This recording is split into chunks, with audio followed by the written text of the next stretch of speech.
What's up? What's up, guys? It's your boy Boogie back again with another live stream. Shout out to you guys. Happy Thanksgiving to you guys. If you celebrate, Thanksgiving is tomorrow. But I'm thankful for you guys for being here with me on yet another live stream. So shout out to you guys. And I'm thankful for this year, man. You guys have supported my channel. Was the first year I really got serious in my content creation, and I decided why not talk about the thing that brings everybody together: dating, relationships, sex. The reason you're breathing, the reason I'm breathing, is because at one point in time, two people met, decided to, you know, get them cheeks clapped, and voila, I was born, you were born. So why not? You know what I mean? So shout out to you guys. Like the videos, you're coming in. I don't know if you can hear me, so I'm gonna have to make sure you guys can hear me. Let me just check my sound. But as you're coming in, like the video, I have so many videos we're gonna be going through. You see the title, you see the thumbnail. It's crazy out here. I'm back again with your dating news. So like the videos, you're coming in. When you like the video, other people who are not tuned in for some reason, apparently YouTube lets them know that we are cooking. So support your boy, like the video, subscribe. Road to 10,000 subscribers before the end of 2025. That's my goal. So you guys can get me there. Okay. So let me just make sure you guys can hear me, and then we get started. Right. I don't have too much to for house cleaning. Everything is done. So housekeeping. So let me just make sure you can hear me.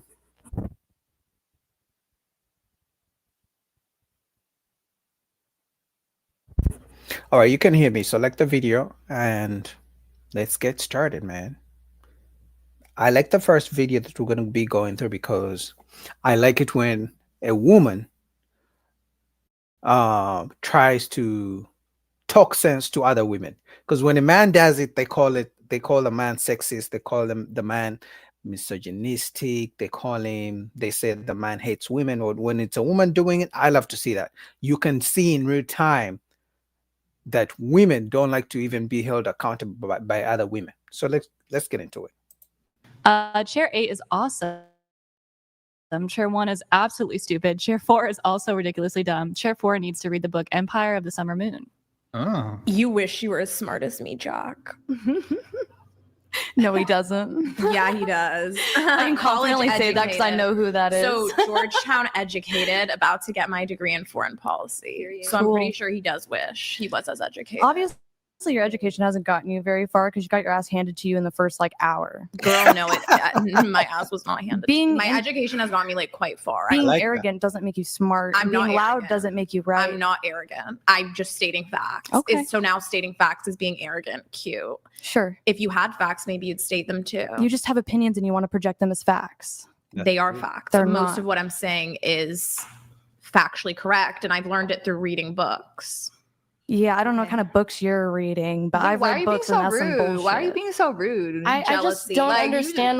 I'm not going to talk. Actually, I'm jealous. You're like directly pointing. Like, why are you being? I think you're projecting because No, you are. No, this energy literally came from her trying to accuse somebody of being. I just think that there needs to be this. We need to be able to let two things be true at once. We can agree on certain aspects and disagree on certain aspects, and they can still both be true. But you don't gotta be rude. Can we just all be nice to each other and talk about dating? That's a good idea. But I love the points that you're like saying. that. I love that. I kind of like that. Hold on. I feel like it's curating a lot of hate and anger. So it looks like all these women are going against this woman, and you can tell she's the only one who's dressed casually. I mean, they're all casual, but she's more like just normal t-shirt, tie and dye. Right? Let's go. What do you mean by curating hate? It's very black and white. Like, I just feel like the conversation that we've been having has been on my side, or on their side. I think there's a lot of just underlying feelings of anger in what we're talking about, because it obviously is very. I mean, that makes sense why it's like that. I don't even know what I'm trying to say. I just don't want to be talking about this. I personally. Honestly, never mind. I'll speak in another second. Just man-hating misandrists. I would consider myself to be by definition a feminist, but I think that when you come into a discussion like this and you're unable to be wrong, or at least to agree to like, hey, this might be true. I don't necessarily emotionally agree with that, but like objectively it can be true. If we can't do that, then there's no point in even having this conversation. So like, do you think like because you feel that you're not like a feminist or whatever, you are better than other women? No, I don't. I'm a pretty humble person. Okay, She so probably is better. do you than feel that we hate men? I don't think all feminists hate men, Do you but I think do I think hate that men? feminist extremists hate men. And a lot of what you're saying does seem like man-hating behavior. Mm-hmm. So standing up for women's rights isn't hating men. But placing all of the blame on men is hating men. And what you're doing is you're devaluing the suffering that men go through and then the men victims. What? Yes, Girl. I Okay, think it's so the way you're saying it. Yes, exactly. It's not like you're specifically saying that like, oh, all men are this and all women are great. It's just the way that you've come into the conversation, how you've discussed things. It seems like you're leading yes. more to like men suck Yes. completely. I mean, I do think men suck. I think Oh. a lot because of the patriarchy, But a lot of men See that? But if a man says women suck, they say he hates women. But they can say men suck, and then they're gonna call it, oh, I'm just standing up for women. The double standards. All of them, 7 of them against just one woman. have arrogance and they mistreat women. Do you agree? No, I don't agree. So you think men don't mistreat women? Yeah. I'm not saying that. I do not think that a majority of men Okay, mistreat women. so- I do not. Why do you think there are phrases like, ugh, men suck? Because women hate. Because I think women are petty and dramatic. That's true. Okay, so just because like you're going against other women doesn't mean like men are gonna choose you. I'm not a pick me. I'm married. I'm already sold. I'm off the streets. Ooh. This-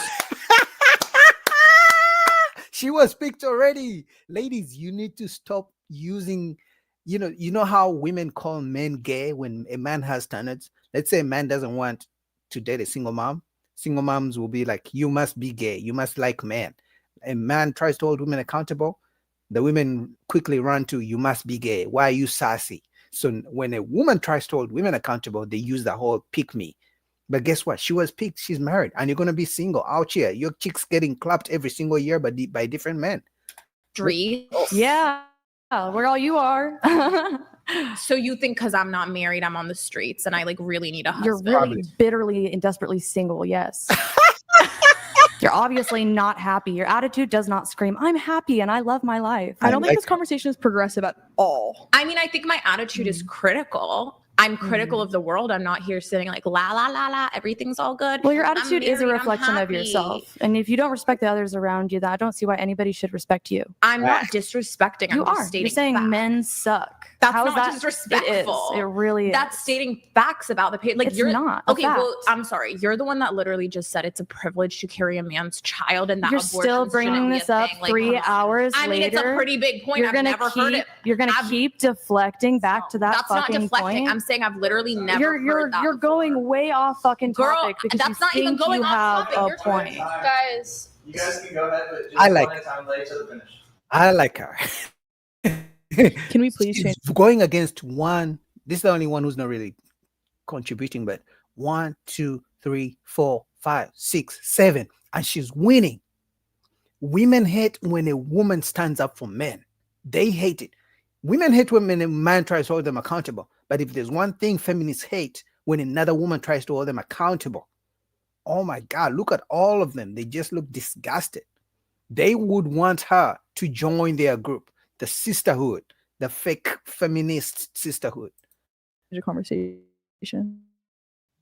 I just don't think either of you guys' minds are gonna get changed. So no, I I don't. mean, what's I'm the just point? interested in like having Semantics. and bro. in I believe in just- good faith debate. I am willing to have my mind changed. I Oh, okay. am interested in seeing like where this is coming from because I've never really spoken to someone that thinks this way, especially a woman. So I'm interested in kind of understanding. I'm wondering why the discrimination and the intolerance for I'm men being is appropriate. You think I'm discriminating against men? You are discriminating against men, yes. So by recognizing the patriarchy exists and by recognizing the oppression that men have done to women, I am being discriminatory. No, you have this delusional theory that everything is men's fault. I never said everything was men's Right. fault. I said You there's said certain men's things that fault. men have enacted upon women. Okay. But anytime someone tries to add on to that or elaborate, you rebut it or like completely Because shut I it down. disagree. It's called a just debate. disagreeing with a point. I feel which like is the point of a podcast. going back to like the privilege thing, I can see how that kind of like shocked you that she said, but I I feel agree. like coming from women who can't have kids, it is a privilege to have a child. I mean, she said having a man's child, but it women can't. is a privilege to have a child because there's a lot of women who It's can't not do about that. Exactly. And a lot of women try and try and try and they can't have kids. It's a privilege. It's not everyone is fertile. Shout out to my Latinas, but not everybody can then pop out 5, 7 kids. Yeah, Man's but child. that was not what I was saying. Your child. I was saying I was replying to it's a privilege to carry a man's child. You're retorting with irrelevant information because it triggered you and you think that you have a point and you don't. I do. You really don't. I do have a point. Sure. Anyways, so what do you define as the streets? Getting your chick. I'm listening to a bunch of girls who got mile-long rosters. That's for the streets. You guys are in the dating scene. You're a part of the sex culture that is on the streets. Because when you're taken off the streets, you are getting married. So you think so what about a man that has a roster? Is that okay? It's really not my place to have an opinion on because I'm not a man. Ooh. But you're defending them very frequently. So I find Not just even defending men. She's trying to test your logic. She's arguing the points that you make. If you make a point, it's a debate. If you make a point and I disagree with you and I give you a different, point of view, it's on you to try to convince me to be on your side. It doesn't mean I may make a point even if I don't believe in it, right? I could say women should not date broke men.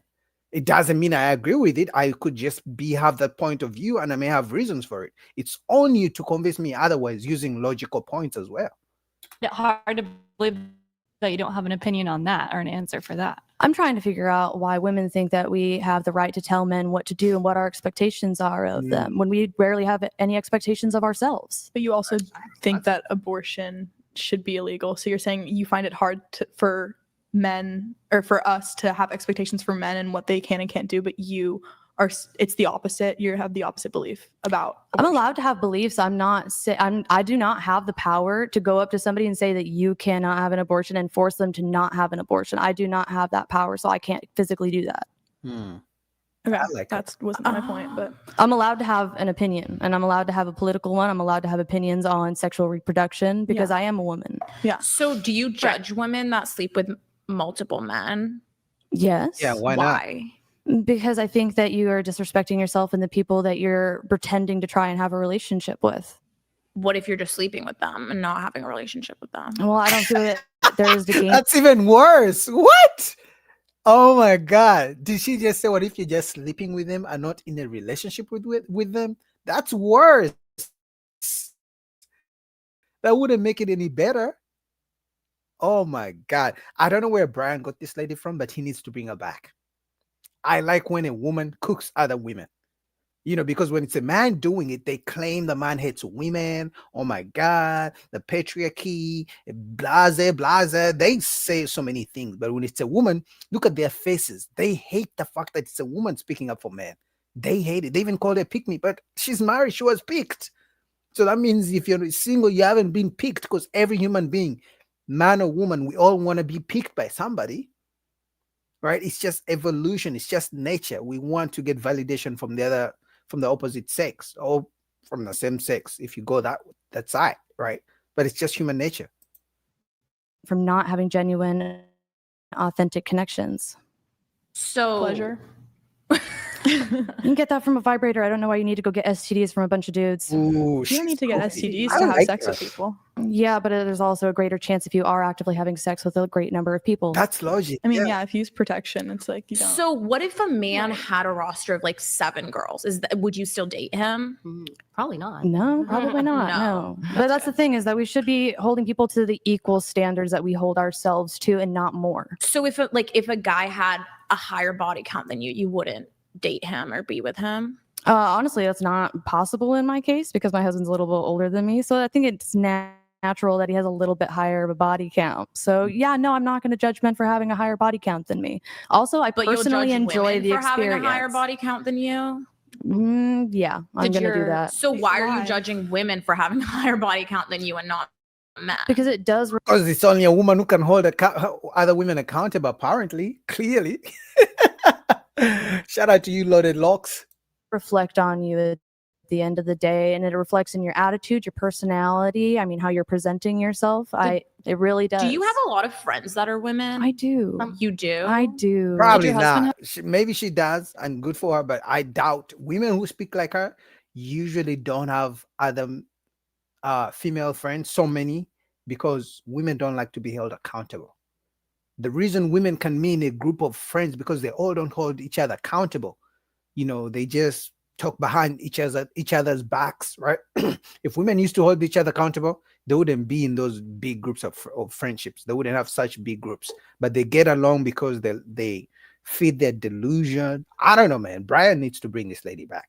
Shout out to you guys in the chat. Like the videos, you're coming in. Shout out to Loaded Locks. I see you, brother. So let me get the next video up and running. So we cook. Why not? It's a nice Wednesday. Let's get to La Pia for quick. Give me 1 second.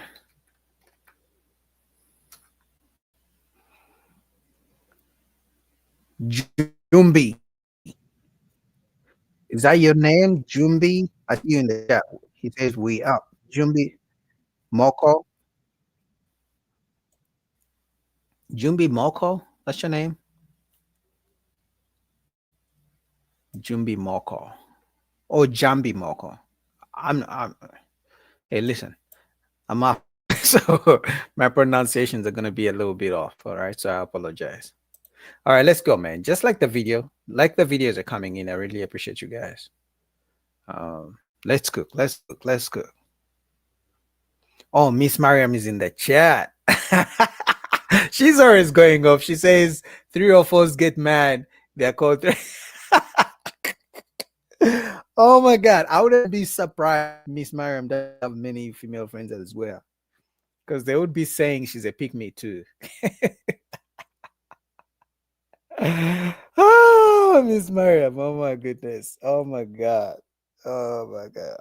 I think you're a comedian, honestly. Because sometimes I read some of your comments on my videos and I just laugh. I just die. You're funny, but shout out to you. Welcome to the chat. Oh my God. All right, let's go. So what Darwin is saying is actually something that does happen consistently, especially on social media. You hear it time and time again, especially from men. Well, you ain't ish, none of da da da da da. He was not short of shooting me the insults that he was shooting me. Boom, boom, boom, boom, boom, boom, boom, back to back. When I stepped out of my feminine, hold on, please. When I stepped out of my femininity and I had to become aggressive so that I can have a conversation with him because he was overpowering and interrupting. And then that's when he began to say, oh, well, you're not this, da, da, da, da, da, da, da, da. So then I had to step out of my femininity, address him accordingly. And then that whole conversation went the way that it went. So why should somebody make you step out of your femininity? It's just like a man saying, using the excuse of a woman made me step out of my masculinity. Women would literally call him gay like they always do. That sounds so stupid. Naomi, hold on. Hold on, please. Okay, go ahead. Please allow me to finish. So this is all that I'm saying. I'm not saying, for one, if people know me, if you know me and know the kind of woman that I am, I believe in the hierarchy of God, man, woman, child. 100%. No, you don't. I speak on it. I speak on it consistently. I speak on the submission of a woman and how men are not supposed to submit to women consistently, because according to the word of God, women are commanded to submit to men. Men are commanded to love their wives. Now, y'all use God when it benefits you. Stop using God. Stop using God. Ladies, stop using God when it benefits you. Stop it. There's a whole, like, I speak on this consistently. The thing is, though, when things like this happen, like the conversation that happened between me and the guy underneath me, I will automatically be shamed and say, well, no, da da da da da. Women are this, women are that, women are this, women are that. Well, what tends to happen is that when men are having conversations with us, and then we're like, hey, you know what? Or hey, you know what? I'm just not interested. Well, men turn around and they'll be like, well, you ain't ish anyways, da da da da da da da da, blah blah blah blah blah. And it literally happens within a matter of weeks. Like that's not what happened though. Hold on, Jay, I got you, Jay. Look, so no, I just want to say real quick. It's not fair what you're doing to you. Told her that these two women said you wasn't attracted, you weren't grown, which is shade, right? Which is the same smoke. So only thing I did was said, run my shade. I didn't come up here and try to date Naomi or Ms. Bo, right? But you try to leverage just because you wanted me to feel bad about myself because these two Pacific women didn't find me interest, as if I wanted their interest, right? Okay, and so you try to leverage that. That's all what happened. The only reason, real quick, because I ended up doing what I did and moved the way that I moved is because I was matching your energy. You were very rude and interrupting consistently, and every time I tried to speak and complete that thought. Men always say that women are supposed to constantly rest in our femininity and softness. There was no way I was going to be able to have a conversation with you resting in my true femininity because of the fact of your overpowering masculinity and your rudeness. So okay, so that means your femininity is conditional, right? Conditional depending on the situation. You see, it's like their femininity they can switch on and switch off. Like that's not femininity.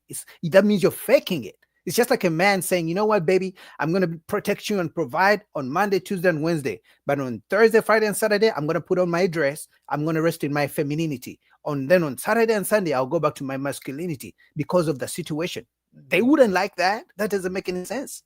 Why did you support Bruiser? Why did you support? And this is what I mean. Y'all will pick what benefits you. Mm-hmm. You didn't get on Bruiser for continuously interrupting me and not letting me talk and going on monologues. This is what when y'all will support you will support a man when it's convenient for you, and you will leave a man when it's convenient. Of man. And see what he's doing right now. See what I'm talking. See what he's doing.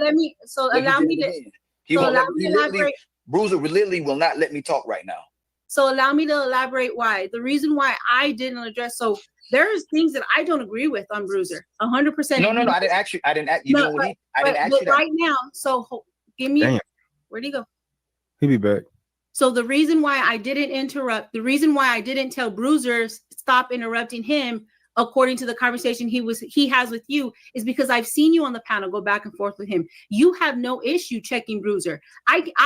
You have no issue saying, hey, don't interrupt me. Y'all have y'all's own monologue that continues. If I'm standing by myself, which is in this conversation, I had to, if I'm having a conversation with you, I can 100% rest in my femininity because you're honorable. What? You have the similar characteristics to Bruiser. I don't agree with some things that you have, but I don't have to worry about you calling me out of my name. I don't have to worry about you being disrespectful. You tend to allow people to finish their thought. I've seen you on your podcast before, so I don't have to worry about me not being able to speak. There's a difference between me being able to rest in my femininity around you, Ali, and then allowing you to be the man that you are with Bruiser. So you're a faker. You're fake feminine. You're a fake feminine woman. So you're not truly feminine if people can just push you to your femininity and to your masculinity whenever they say something. Oh my God. Why is nobody calling this out? I mean, tonight, I really want to join Lapif. I think I'm in the mood to call these things out. Hopefully they have ladies and guys on tonight, right? Because this is so crazy. And interact in that exchange. That's where this is where I believe that men have conversations with men. The conversation that I was having with that gentleman, I can't be feminine. Because if I'm feminine, he will overpower me and overtake me and be completely disrespectful to me. Naomi, the one thing that I got to say real quick is the revisionist history part.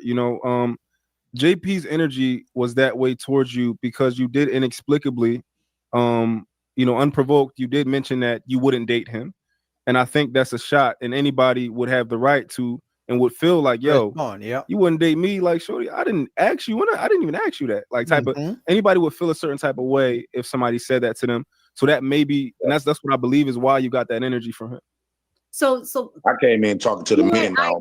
You know what, real dope? I concede to what you're saying. Although this particular this man has been in the live previously and has joined the live previously where I have been on, where he knows that one, I'm a single mom. So when he came up with the energy that he was saying and the things that he was saying, the way that he was saying, and even to the point of him saying how women need the examples that he was using.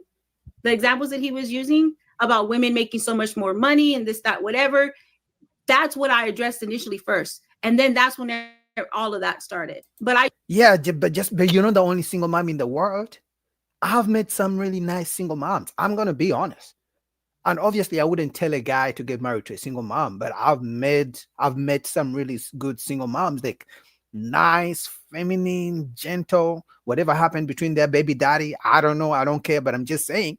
But she's already feeling guilty because he was talking about single. He didn't even mention your name. So clearly whatever he was saying was right because you got offended. I do it. Hang on real quick. Hang on. Let me say something. I'm gonna pass it right back to you, Naomi. What y'all can't do to the woman is build a theme of questioning on answering the women on the panel. Who would they date? Who is their preference? Who would they like? Who values what they replace with another?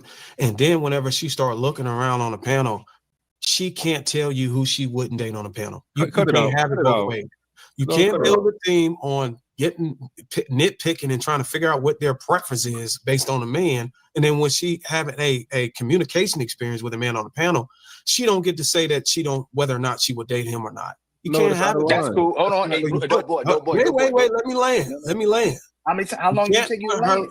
You can't put her in that energy and that theme, and then don't expect her to look at the guys around her to also give you little insight or intellect based on her selection process, based on the behavior that she's being able to see. Doing a divine. So Darwin, I'm gonna come right back to my question. You're not about to run away and deflect by using everybody else. How would you get Naomi to like Jay Prince? No way. He's gotta make the money. First of all, I wouldn't get Naomi to like Jay Prince, but I will tell you this. I'm a slick motherfucker, and I'm all about outcomes. Okay. If Jay Prince came to me and said, "Hey, look, you know what? I really like Naomi, and I want." Okay, here we go. I want that. I want that. Okay. What I would do is I would hit Naomi up offline. I was like, you know what? I know you don't find Jay Prince attractive. I know he's not your cup of tea. What would it take for him to go out on a date with you? Money. Get the buzz. She probably would throw some shit up like, you know what? I don't like him, but niggas that I don't like, I charge them niggas $1,500. I would go back to Jay Prince and I say, look, if you really want to have a moment with Naomi, like, yes, man, tell me what I got to do. Well, you need to Annie the fuck up. I told you, it's all about the money, baby. It's all about the money. What's the song? I'ma tell you, and who tell me, dollar billion. So it goes back to the money.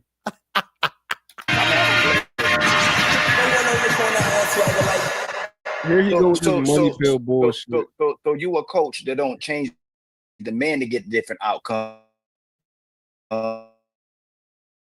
You have to actually talk to Naomi to like Jay Prince. He can't talk to her to make him like him. What I just did was talk to Naomi and put some interference in so she may like Jay Prince. Or are you gonna talk to me? Because you can't even translate your own words. Okay, what I just did was I just showcased how I went into the market to see what the requirement was for this type of archetype or this type of man. I went to the market. Naomi is the actual market in this case. I went to the market and inquired, what are they, for the guys that actually don't like, how do they raise the goal? How do they move the goalposts? Or what is the criteria or the degree of entry for this guy to access this particular woman that doesn't naturally like this dude?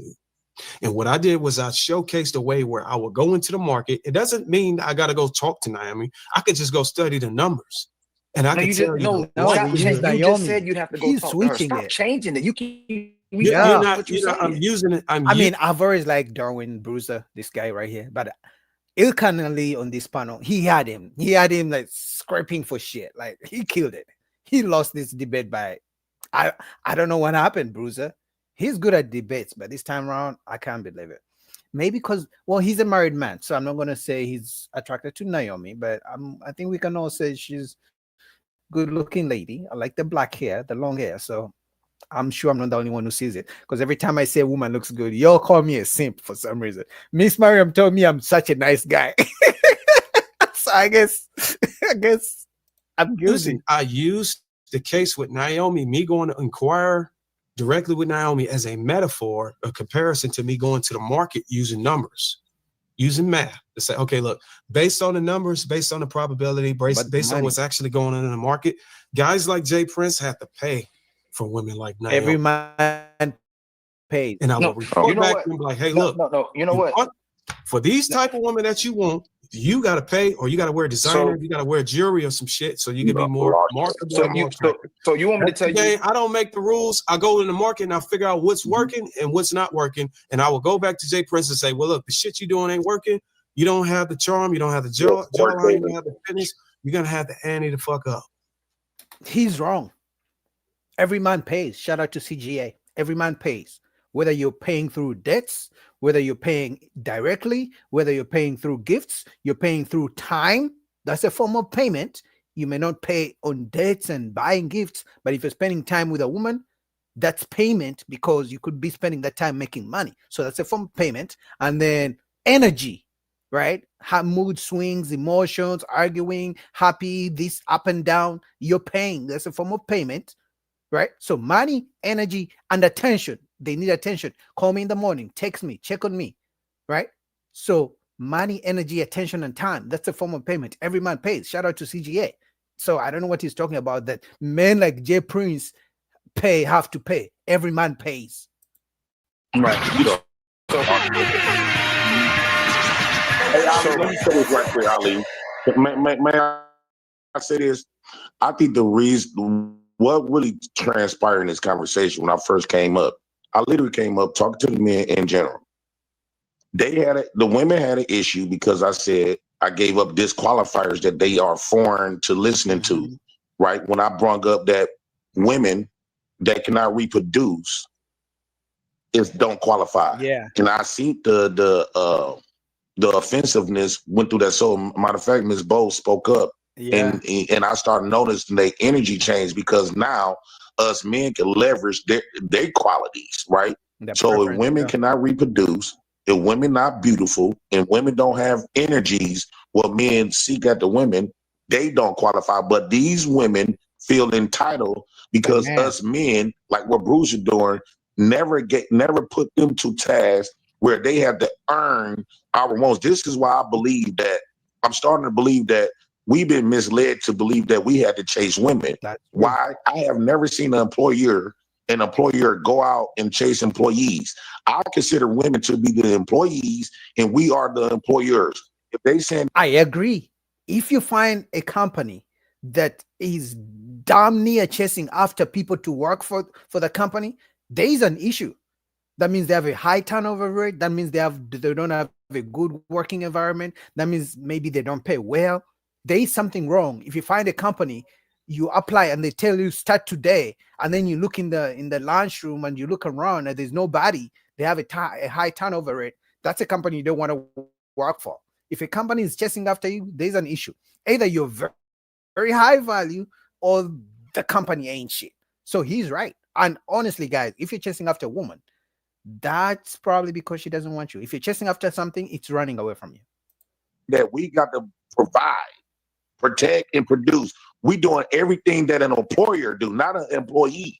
So you trying to put us in a submissive position as men to be the employee, while the woman that don't give us shit to be the employer. What are we going to gain for getting on our knees, bowing down to a woman that don't got nothing to offer? She don't got no fertility. She don't got no the energies that we want. And some of them within their spirits, if they don't got the energies, gonna make them not beautiful because they're gonna look uglier. Why right? would you go after her then? So no, but what I'm saying is this is so misleading to men, and this is why men is failing of finding mates, because people have always told us to acquiesce to women and make them give women all of this power. This is the reason why these women up here feel like, and what she basically doing in the conversation is divide and conquer. She trying to leverage all of the men to piss me off because based on what I have said, that women don't qualify, they can't reproduce, which I still stand on, right? If you're not beautiful, you don't qualify. If you don't have the energies that men desire, peace, feminine, nurture. Listening to Naomi, I can understand why she's divorced, right? She did not press. He is going off. Oh my God. Oh.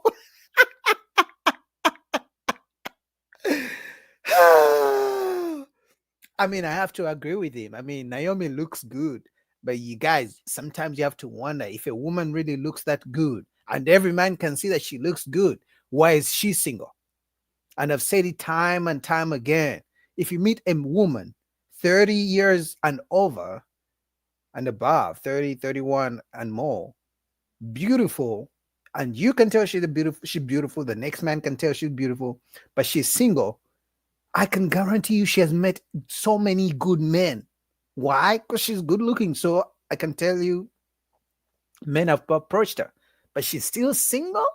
Unless her husband died last night, there is no reason why a good looking woman should be single, because she gets approached by good and bad men. She can select a good man. Femininity. If you would do this to a man that you just met for 10 minutes, what that would look like for your husband with kids that you've been knowing all your life. You are a very argumentative baby mama. You are for the streets. You already said that you a fuck future, a ghetto thug nigga. So you are a outer race ratchet woman, ma'am. Your husband, and if any man get with you, you will not only be a second marriage, right? As a woman, but they will be marrying a baby mama. They pissed him off. They pissed him off. Oh my God, because I reacted to the first part of this video yesterday. I didn't see this part. This is another video. She must have said, oh yeah, she said she wouldn't date him, and he hadn't addressed that at all. Like she just randomly said, I wouldn't date a man like this. He's going off. I mean, it's fair. It's fair. So, hey, listen, no love lost. Oh my God. I need to get to Lapif tonight because looks like this was fun. Anyway, that's the end of the video, man. I'm dying, man. I'm crying. She seemed like a sweetheart, but Mariam is saying she's a hyena.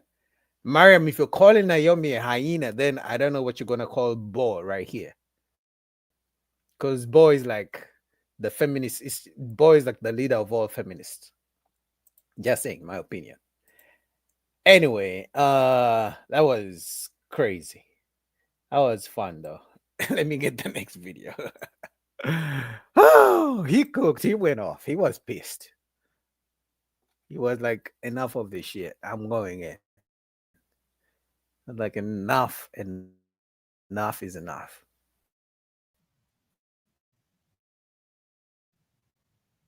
Give me a second. There's another video I wanted to do. Because I think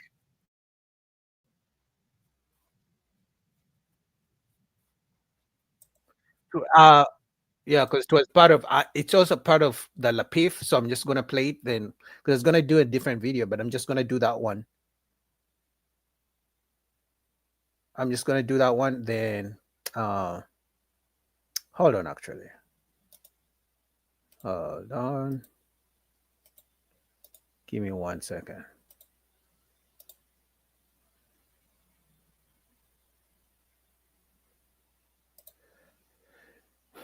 Okay.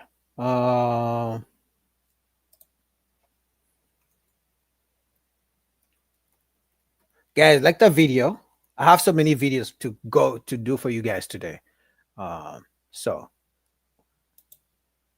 And then let me get this right here.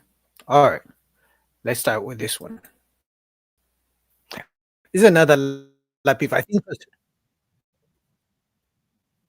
so. This was part of the same, podcast, but Darwin and Ali were going back and forth. So I think it's going to be a continuation from what we just watched. So just give me 1 second. Let me put it up right here, and then we're gonna go.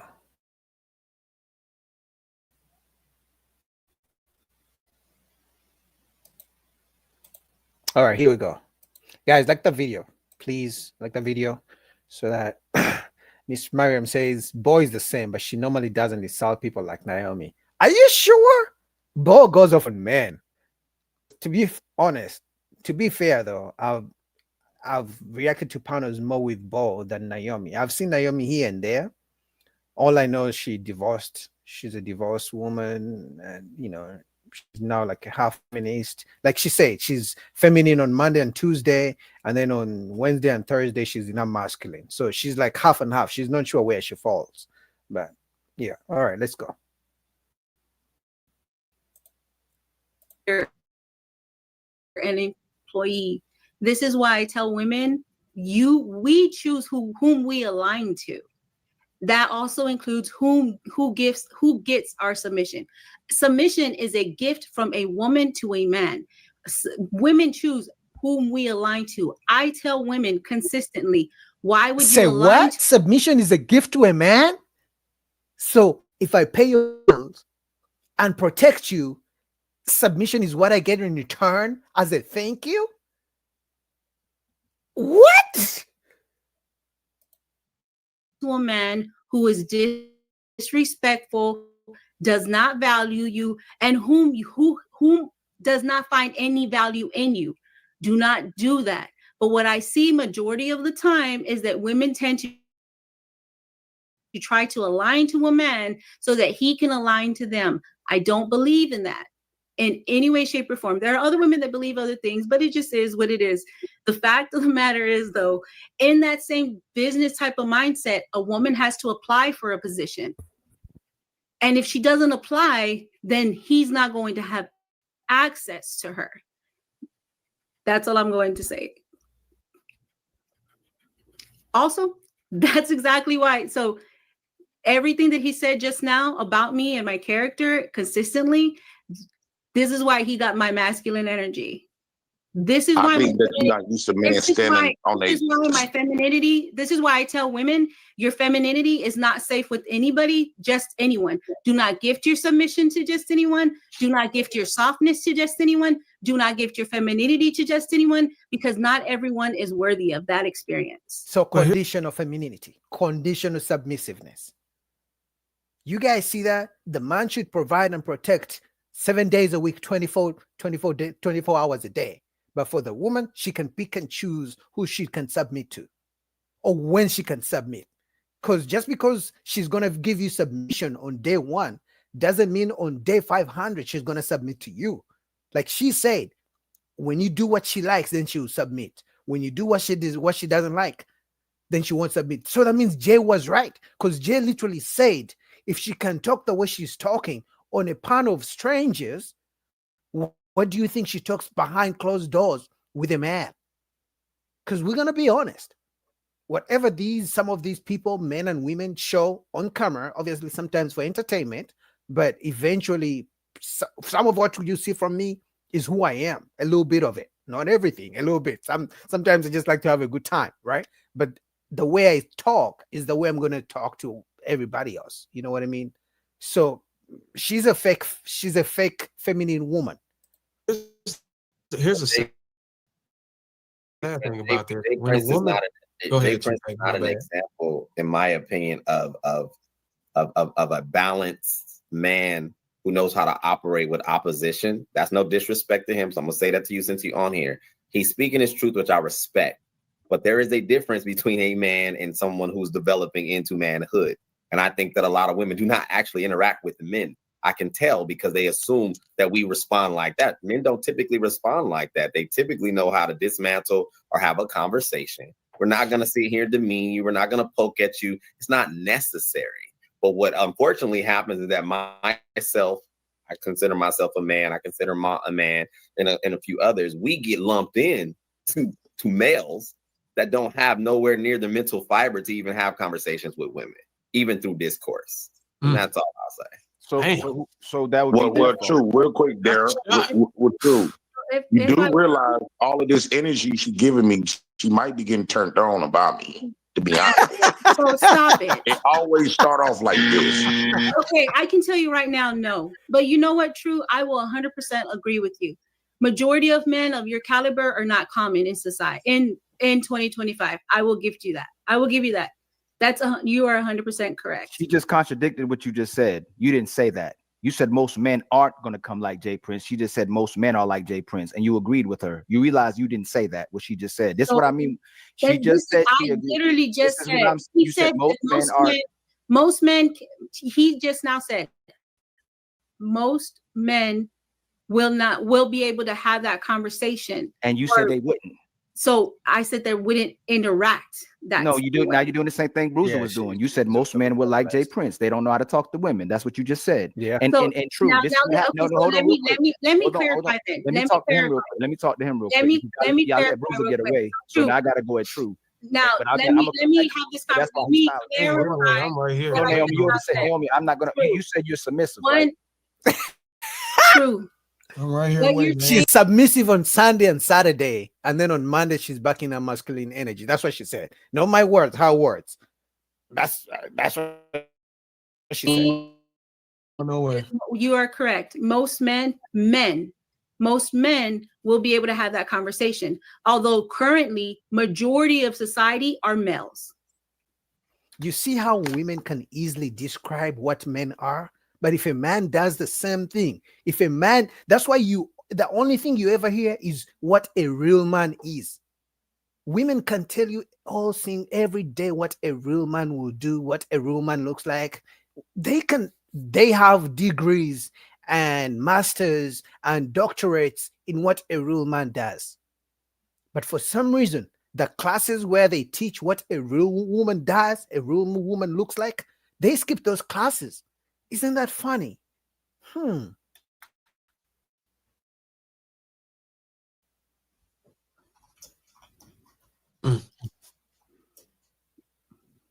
think Ali went out.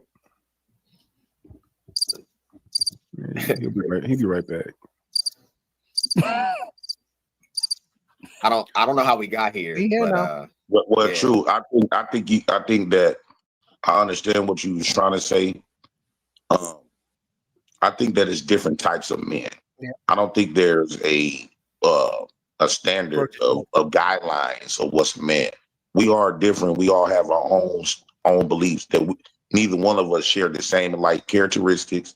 We might have some similarities, but we not all the same. So we can't say this group of men operates like this when he's approaching this manner, right? I wish we won't set these bars, these imaginary bars that's not real, because it prevents us men from expressing how we feel. We always get told, especially black men, don't nobody care to listen. We can listen. A white man can express himself in crying.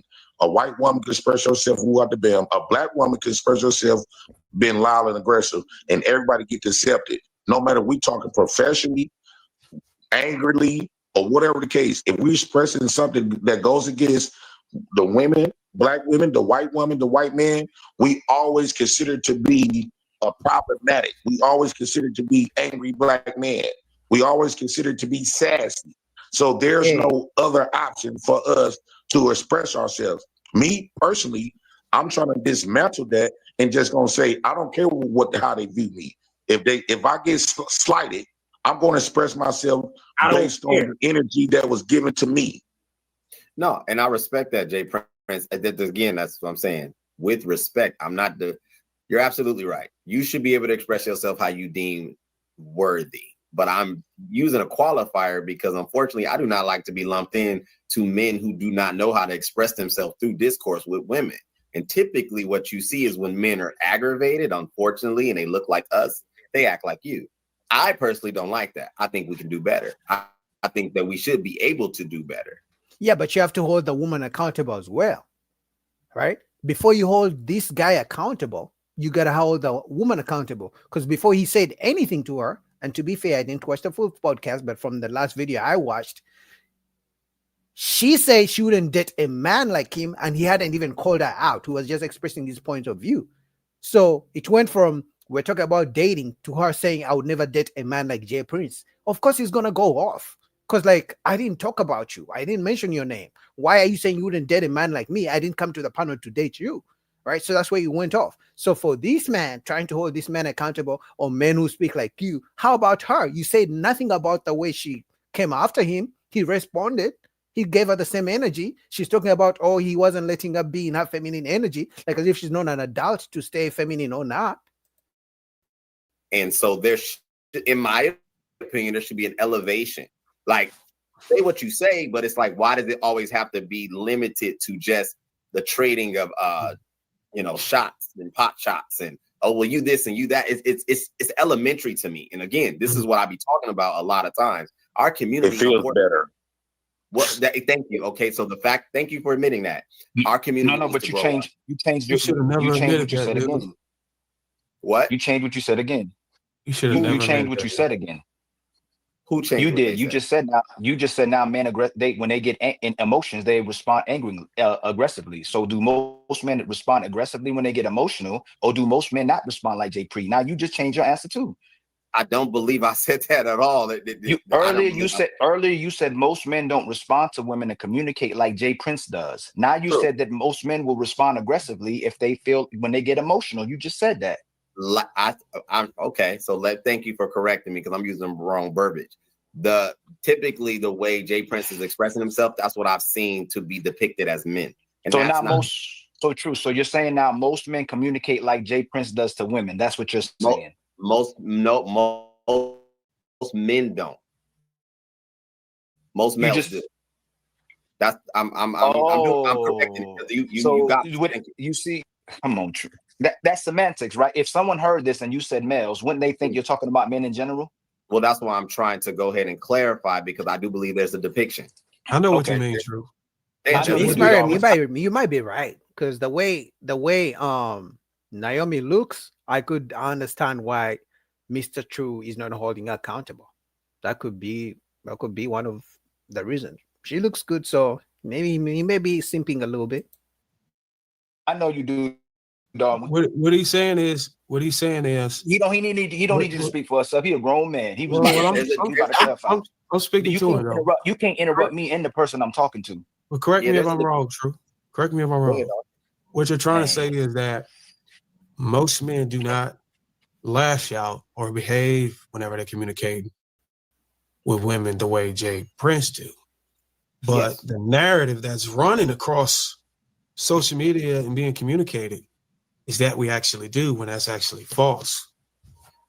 Yes, I think that a lot of times, and a man, male, we get it. I'm saying that, in my opinion, when you classify yourself a man, there's a maturation, there's a behavior that's aligned with that. There is things that are aligned with that behavior, vernacular. And to Jay Prince's point, he felt better to communicate that way. Somebody got to agree with not disagreeing. Like, y'all keep changing y'all. And now he said, so most men, Bruiser, are they marriageable men now?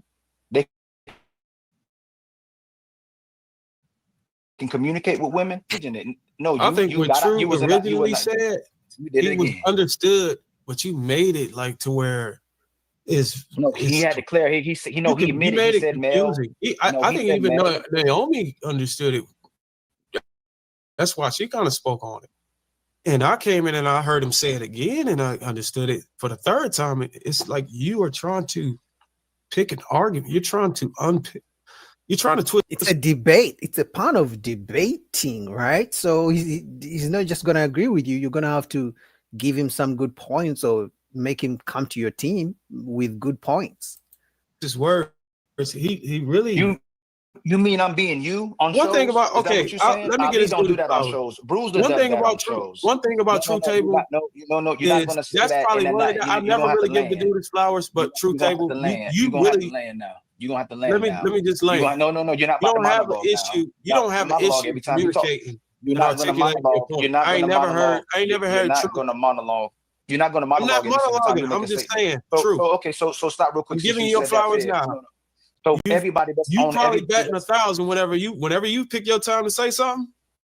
You make sure you think about it. And you don't confuse everybody when you say stuff. That's one guy I can say that don't do that. So So I'm do I not do that? surprised. So do I do that? I didn't say. See. No. Since you want to run interference for him now, do I do that? Am I the type of man that Well, does that? he's the matter at No, I'm hand. asking you about me. I'm asking you about me. I'm not You're asking trying to about make a him. case that he's contradicting himself. Am I a contrarian? Do I purposely pick arguments with the brothers on here? Am I that type of person like that? Yeah, I think you are. Yeah, you purposely come Okay, in so here give to me pick arguments. so give me an example. You came here to pick an argument with me. Okay, how did I pick an argument with you? Well, whenever Jay Prince and Naomi was going back and forth, when you first started, you made it necessary to say that I was flipping my points or something. And That then you when I was came back, so you picked the argue. You indirectly picked the argue with me. You couldn't just address Naomi and Jay Prince or Naomi. You still won't let me. You still won't let me say nothing. Well, you right? you can't ask me a question Is it a and then try contradiction? to speed up my answer. So I won't even ask you because you have to keep. Yeah, don't interrupting. ask me a question if you won't let me answer. Right. You keep on interrupting and Actually, you interrupt and then you run away. You don't want to have a conversation. Okay, so Darwin, if you tell men most women don't want y'all, and then you're coaching men to get women to change their minds, is that a direct contradiction? Yeah, I never told men that most women don't want me. So what you're doing is you're asking a leading question to get me an answer. Hold on. And you're doing it again. So you cannot ask me a question again. You cannot ask me a question. You're not gonna respond. When I get ready to respond, you try to cut my response short because it's not giving you the response. So since you never said that, do women want most of these men?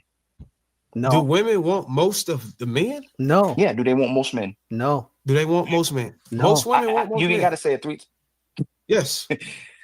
Yo, that is in direct contradiction of everything you say on these panels when you say these women don't want most these men. women. And that's what I mean. Be, so I can't go get clips. You're pigeonholing the. No, most women have said they don't want most of these men. They're dusty, they're gay, they're sassy, they're broke, they're short, they live with their mamas.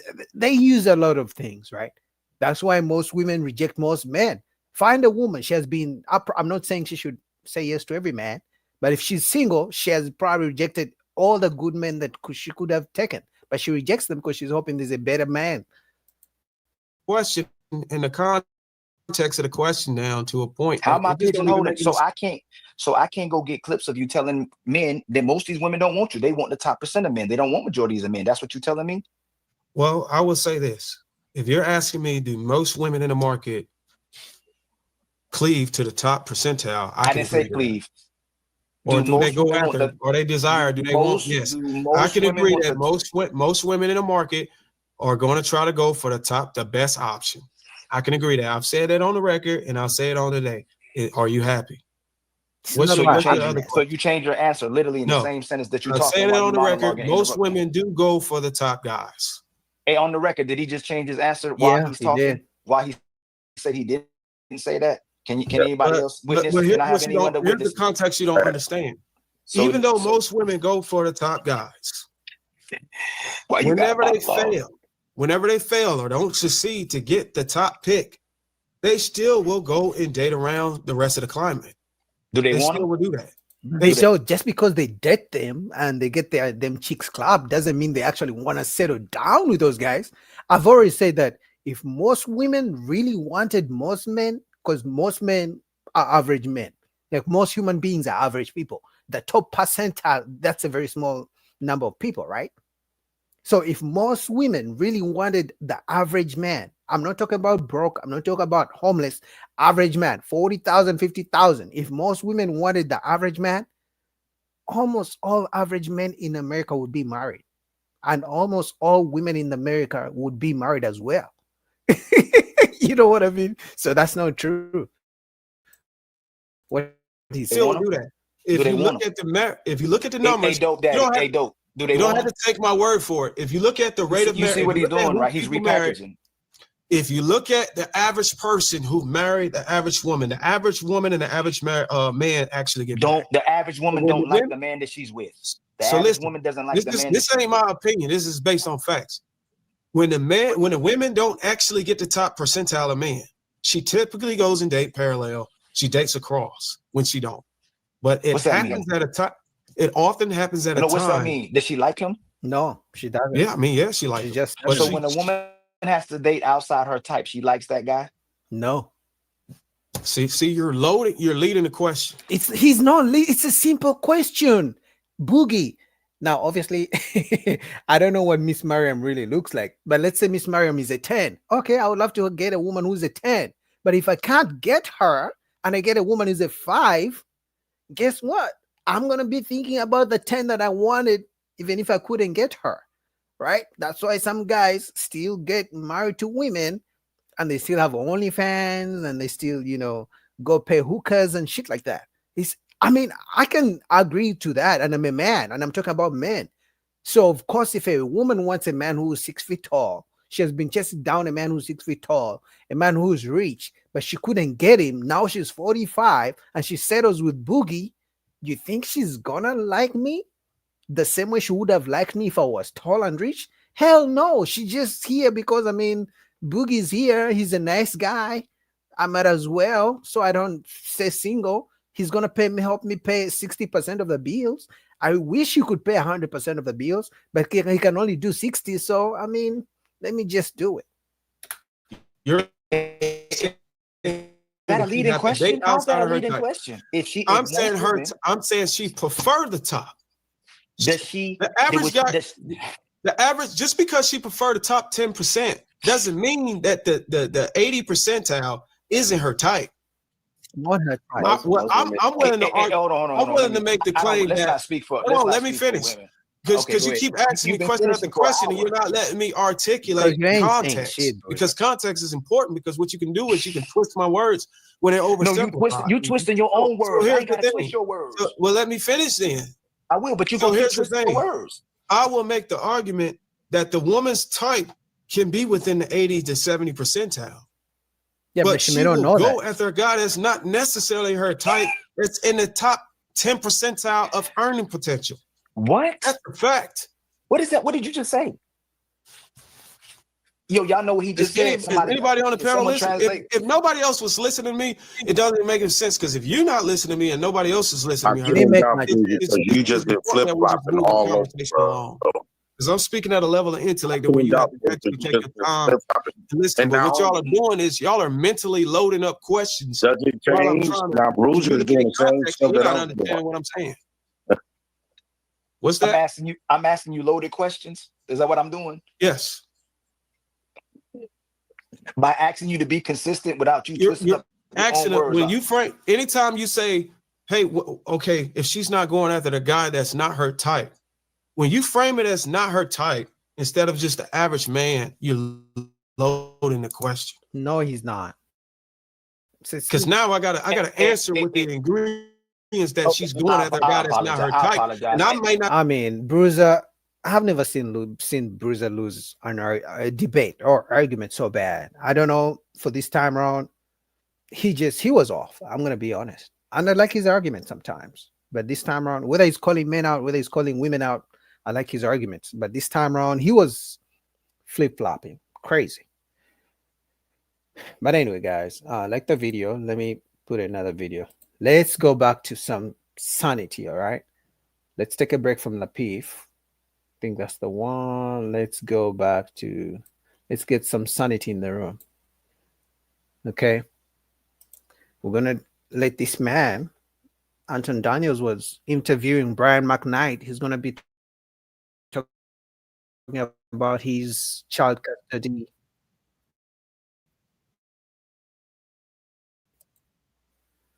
Talking about his wife and the payment, child support, and alimony. All right. So get ready. It's ready. Let's go. We separated 4 times before we ended up getting divorced. ultimately anyway. Really? How far into the marriage was would you say the first separation? 2 years. Because you were married for what, 13 years? Yeah, 13. And so 2 years in, there was a separation. Yep. And then you come back, and then Yep. it's another separation. Yep. Wow. So why not just break off? Why stick it out for 13 years? For the kids. Because it almost seemed as though the way that we're framing this, it kind of seems like an arranged marriage to an extent because of the kids. Yeah. Listen, you're torn because I was never in love with their mother. Love to begin with. One night. And I said this before, and people got so mad that this obligation that just because you lay with somebody now, it's sort of an 18-year sentence of some kind, or beyond that, because it's forever.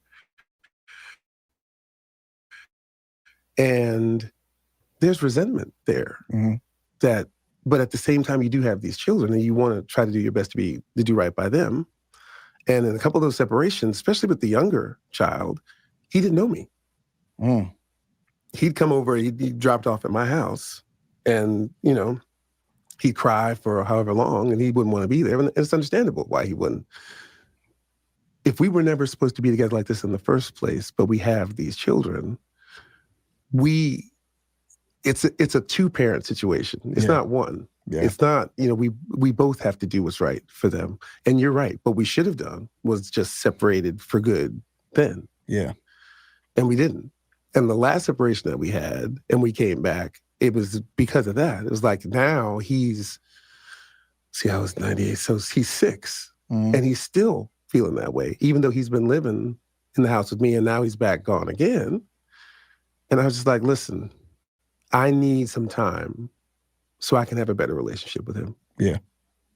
And ultimately, once I felt like that was the case, it was time to move on. Yeah.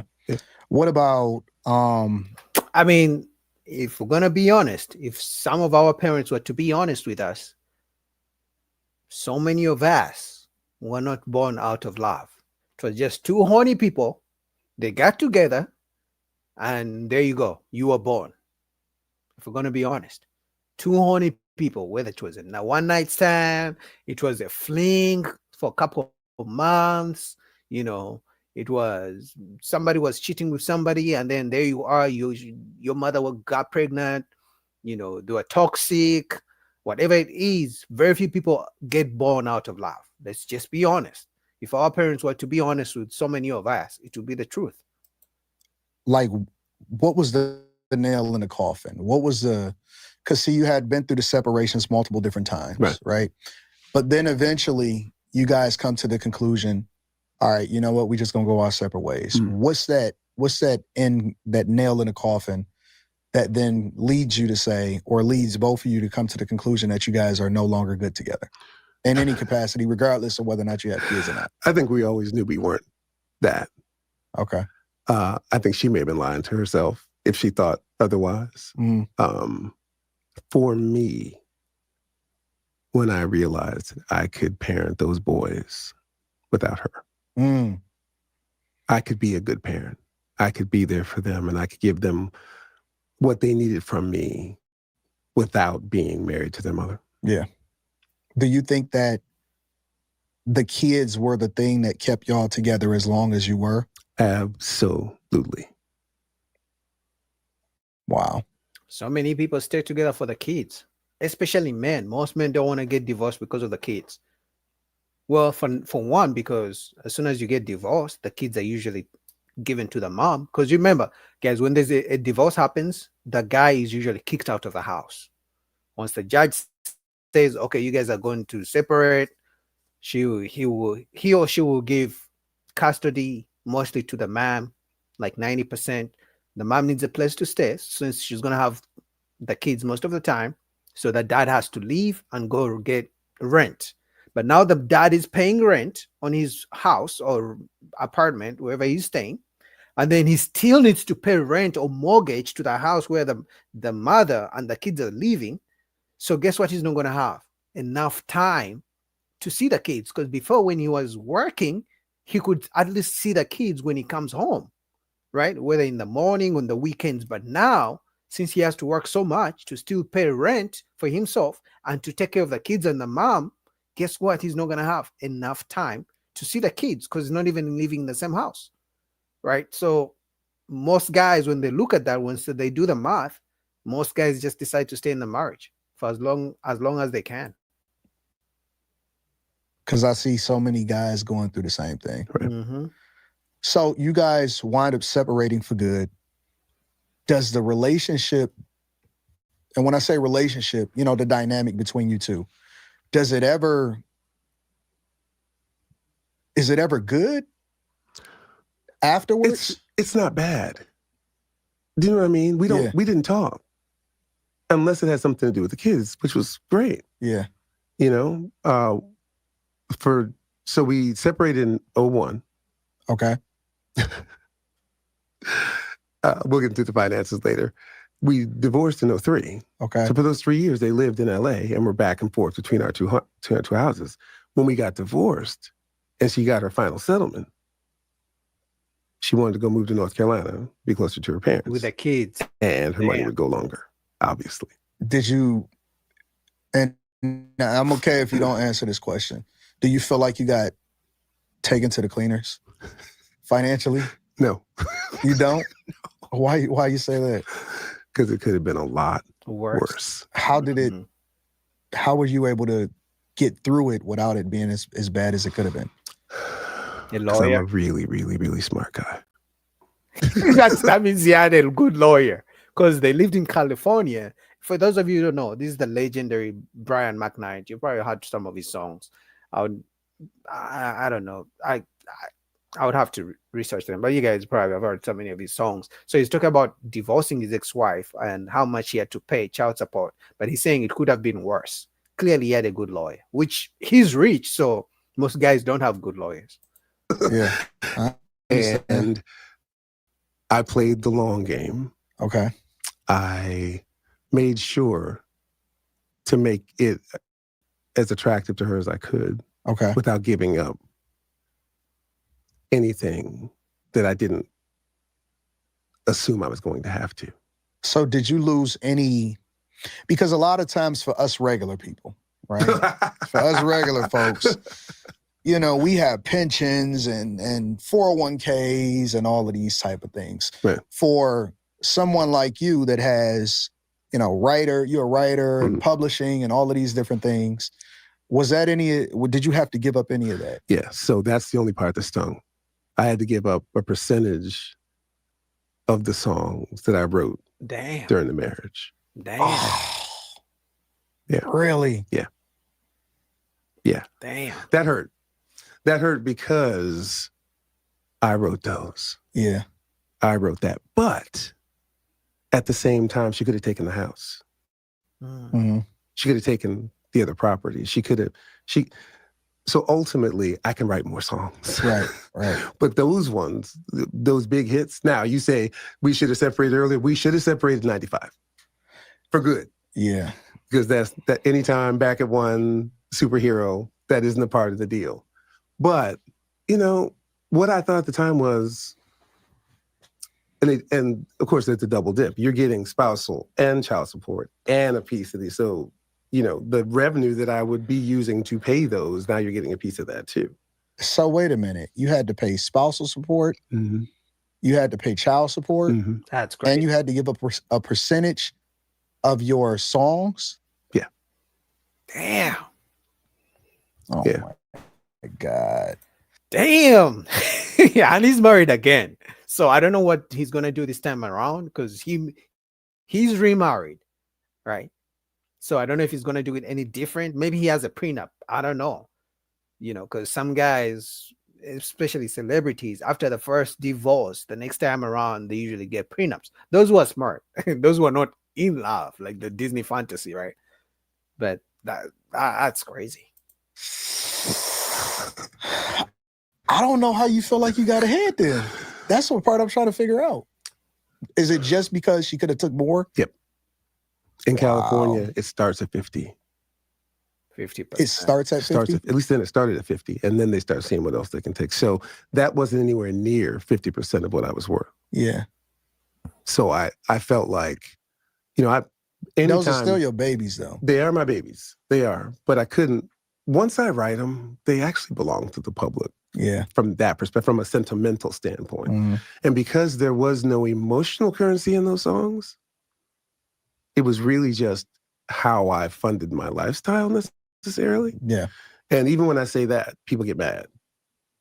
You mean to tell me that wasn't written for someone? Like, no. The whole point of me learning to write songs was if I'm waiting on emotional currency, I'm gonna get writer's block because nobody can live that much.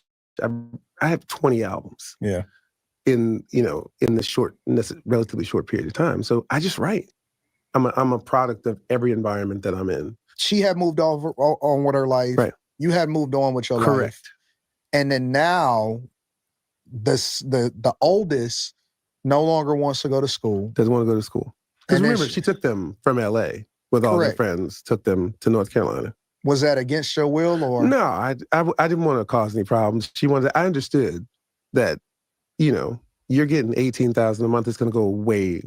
Wait, I'm sorry. How much? Oh, I didn't tell you how much. How much were you paying? 18,000. Is that child support and 10,000 spousal?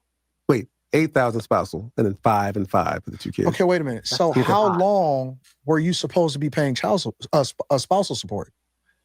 So the spousal support was supposed to go until the younger one turned 23.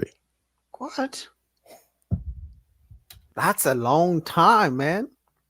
Because if they divorced in the teens, so maybe like 10 years, that's a long time of paying $18,000 a month. Not a year, a month. Now, obviously, clearly he's rich. If the judge made him pay that, then clearly he's rich. But that's a lot of money. I mean, for you guys out here, for the rich guys in here watching me, that's something for you to think about. Yeah, everything is good now, but when it's time for her to cash in, you got to think about it, right? And ladies, I know, but I got to talk to my guys. That's something you got to be willing to part ways if you got money like that. But if you don't have money like that, the $500 a month for child support or that $1,000 will hurt you as well. Remember? Because now you're splitting between yourself and the household. Before you guys were together, maybe she contributed, but now you have to pay for her the lifestyle, the kids, and then your lifestyle. So I don't care how much you make, it's still going to hurt. $8,000 a month until the younger one turned 23 years old? Yeah. But that's also including his child support. So it would have been $13,000 until he turns 23. Wait. But I thought that child support would end when they turn 18. No. I agreed to that because I had a lot more going on at the time. That's highway robbery. I'm sorry. It was, but it was nothing compared to what it would have been. So I'm sorry. That's highway robbery. Yeah, but listen, it gets even better than that. So that's more than $200,000 a year. Yeah. That's crazy. It's right up there. It's right around that. So when they turn, so that's going on from 14 and 11 till 18 and 15. So the oldest turns 18. He wants to come back to California. Mm-hmm. So I say to her, listen, I don't want them to be separated. They want to be in music. They're getting good. I'll take them both back. But I'll continue to pay the child support if you're worried about not getting that extra. Wait. So you were willing to continue to pay the child support, even though you were also willing to take the children in? Yeah. That's a good man. That's crazy. The older one, when he turned 18, that $5,000 stopped. So now it's just 13. Yeah, but I mean, that's just right. That's standard procedure. That has nothing to do with you. He's a good man. So he took the kids back, but was still paying the ex-wife child support. That's a good deal. I think every woman would take that deal. If we're going to be honest, every woman would take that deal where the man has to pay her money, but he's gets to take care of the kids. Because remember, when it comes to child support, usually one of the parameters is who has the kids most of the time, right? So if the mother gets the kids like 90%, 80%, the man gets to pay more. But sometimes even if it's 50-50 custody, the man still has to pay child support, which for that part, it doesn't make sense to me. But he's a good man. So I think she obviously black women don't like him because after, you know, he divorced this black woman he's talking about, his ex-wife, he went on to get him an Asian woman, right? And then obviously his kids, he doesn't want to do nothing with them because they were against him. They went with the mother's side and things like that. But shout out to Anton Daniels. That was a good interview, but that was just a snippet. All right. So, all right, back to regular scheduling. Next up, guys, like the video. We are in here cooking. Okay, I did that. This is next. So, all right. Let's go back to the drama because I know you guys love the drama, man. You guys love the drama. I love the drama. I'm gonna be honest. So you guys love the drama too. I know that for sure.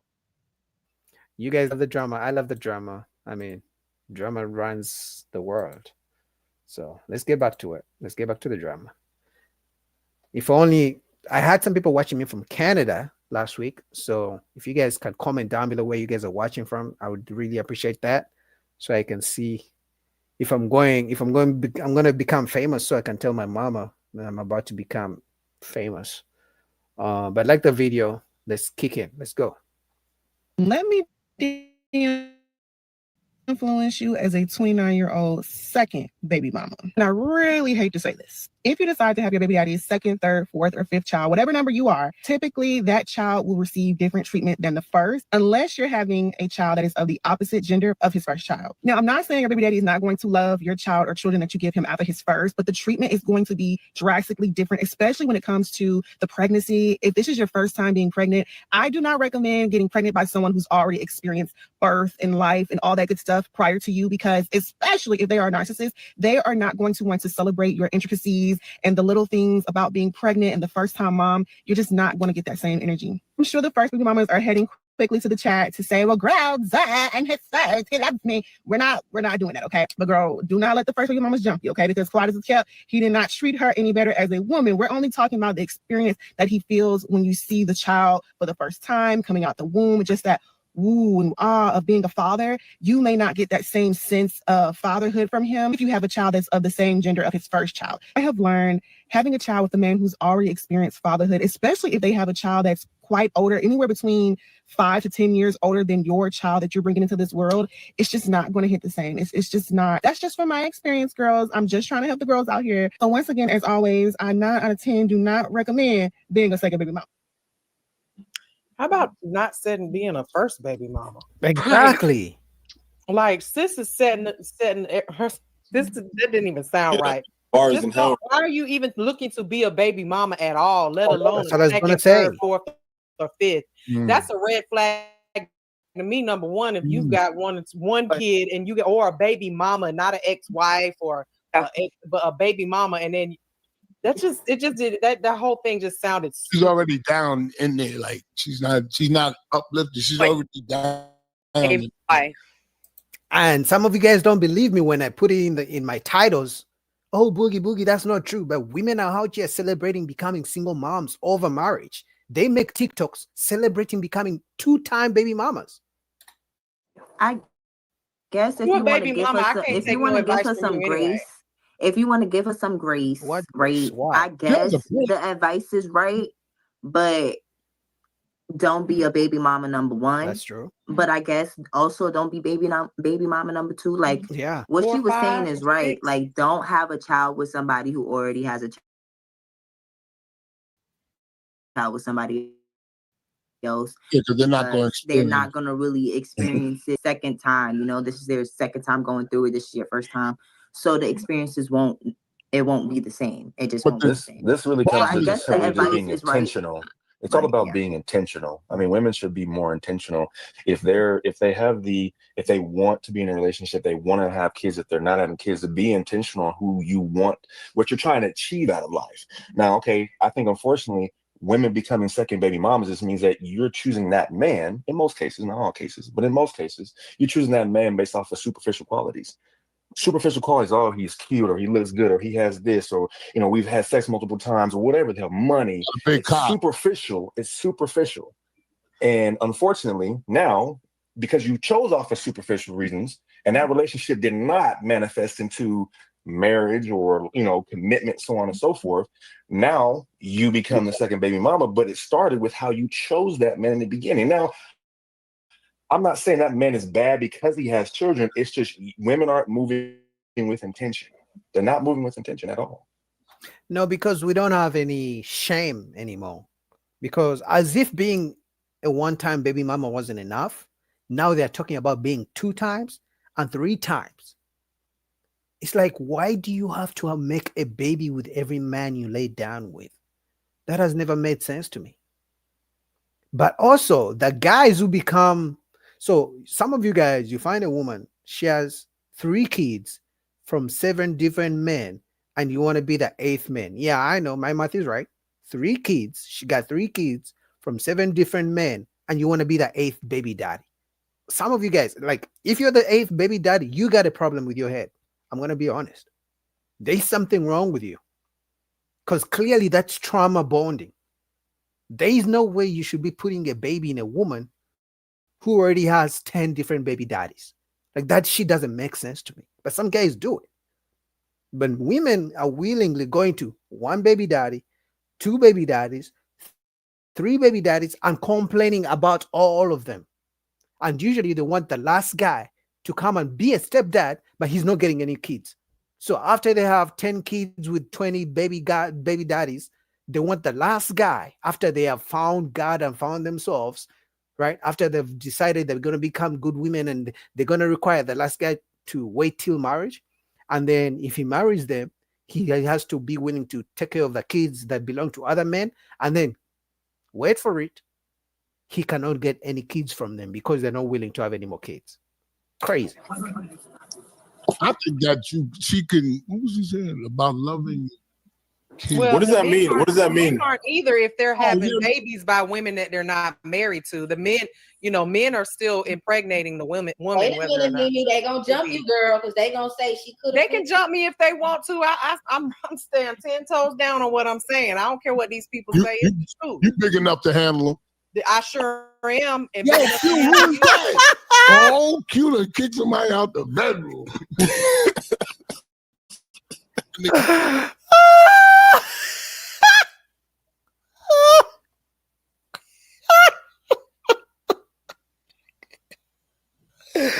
Shampoo said you're big enough to handle it.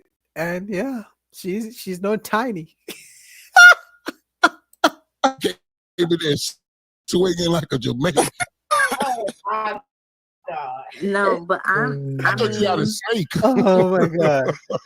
To Mimi's point, I mean, like Dalen, I'm not gonna jump you, like Dalen said, but they did choose to sleep with a man that got multiple kids, or other baby mamas. They still made that choice to lay down in that bed. So like, I'm saying that she became a baby mama to begin with, the number 1 baby mama, and the man slept with her and got her pregnant, didn't choose to wear condoms or anything, knowing that he wasn't married to her. So I was speaking more on the sense of it took some, both of them became baby mama and baby father first time, just by having sex with each other. They weren't married.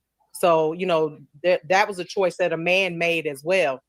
Mm-hmm. So, not moving with intention. Neither one of them was moving with intention in that to become a baby father and a baby mother. So. Yeah, but women get to open their legs. They get to choose at the end of the day. Especially if they do it more than 1 time. Okay, you're baby mama 1 time. Okay, I get it. But 2 times, 3 times, 4 times? Okay, now you can't keep blaming the man. Because clearly you need to find somebody to help you close your legs. He was saying that try not to have, you know, what she was saying. So, because that person is not going to feel the same, which could be true, but that's all up to her. If she's somebody that has kids, then that's going to happen. I think that's all nuance, you know, because it's irrelevant on how you're going to be treated. Like Ming was saying, the biggest problem is that you're choosing to become a second baby mama. How that all results, how that all transpires after the fact is irrelevant. How you going to be treated if you choose to become second baby mama? You're not going to be treated as well as the first baby mama, whatever the hell. That's like stupid. She was talking about the kids. Oh, okay. Well, either way, her relationship. She said the kids. She said they're not the same experience as that's my kid because he already got some. But I don't think that's accurate either. I mean, just because people have multiple children by the same woman, it doesn't mean that you don't have the same experience with every child when they're born. I think that's her issue. I don't think that that's true in general. Of DNA, I think it's too much. Too much. Anton living somewhere with exposed pipes. No, he got some money. Some will be going exposed pipes. Crazy shit.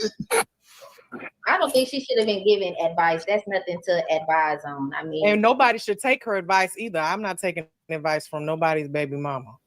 Let me ask y'all a different question related to it. Let's not say baby mama, right? We can label it however we want to label it. Let's say a guy already had a child and then he gets married or he get into another relationship and he love a woman and all of that. Should the woman have a child with this guy? No. If he wants to have a child. Yes. No. You agree to marry him, you get that husband what he wants. Because I tell you right now, my man proposed to me, he wants 10 kids. Wait, say it again, Tom. Let me listen to you. Yeah, I need to listen to that question. That's what you said. If he gets married, no, I want to hear Anton say it. I don't want to hear you say it. I want to hear Anton say it. Hold on, Anton. You saying that if this man he already got kids, but then chooses to marry another woman, and the decision is whether for her to have a kid by him or not. Mm-hmm. Yeah, let's say he got a kid. Whether it be a previous kid from a previous relationship. Do she got kids? No, I don't know. Let's say she don't. It would be her first child. Let's say he got a kid. Let's say a kid, right? He has a kid, and it's from a previous relationship or a previous marriage. Should the woman have his child? And if she has his child, will he be there? Like, will he treat the child better? Absolutely. Worse or equal to the child that he had previously? I think he'll treat his better. I don't think so. That's circumstantial. It just depends on the situation. Yeah. And he chose to ask that woman to marry him. So it's not too far-fetched to say that he would assume to have more children, and now you would have more children with this wife. Because now I'm going to throw some context in there and say the previous wife died in a horrible fire. Wait, he was married before? I thought he just had a kid. Has nothing to do with me having his child. He changed it up. He said it could be like he could have been. Is it possible? Here's my question: is it possible for the guy, or is it likely for the guy to treat the kid absolutely good, better, or equal to the previous kid that he has? Well, good. Usually, men love their kids, right? Especially if they don't have, if the baby mama doesn't bring that baby mama drama, the man will love his kids.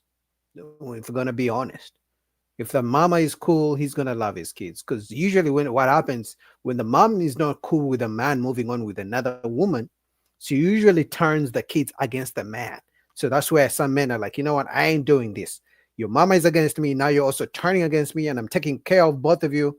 To fuck both of y'all. I don't want to do this shit. And usually the man will go find another woman, get a new set of kids, and But usually if the baby mama is not bringing drama, the man will love all these kids from all his baby mamas. Depends on the prior relationship. Yeah, but your kid, it's on a relationship.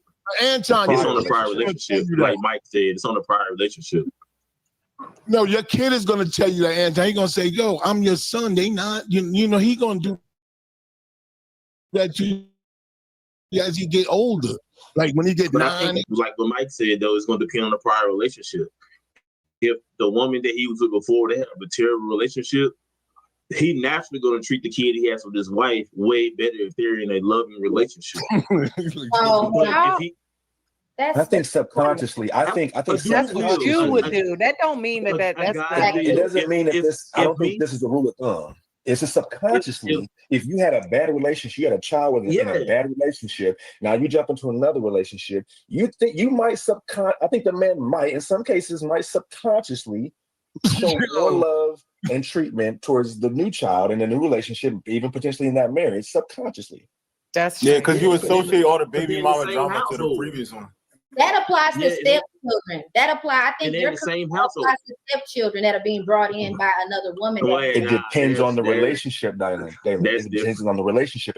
Regardless if it was a relationship and you weren't married or you were married, depending on how that relationship ended, that could subconsciously cause him. You got kids, Mike? Negative, huh? You got kids? Yes, I have. You ain't got to answer that. I don't care. Yeah, Shampoo's already trying to get two daughters. I think Mike is got two goats of a negative relationship. I'm speaking from a widower. And Titus, what were you speaking of a position? That's not the question that I posed. I know, but that's the only way Mike is answering your question in the manner only he can. She made it into her question. Relationship. I'm not thinking I didn't say nothing about a widower. I said I agree with Mike. If he had a kid in a previous relationship and he gets into a new one or he get remarried or whatever. Will he treat the kid? Is it a possibility that he's gonna treat the kid equal or better?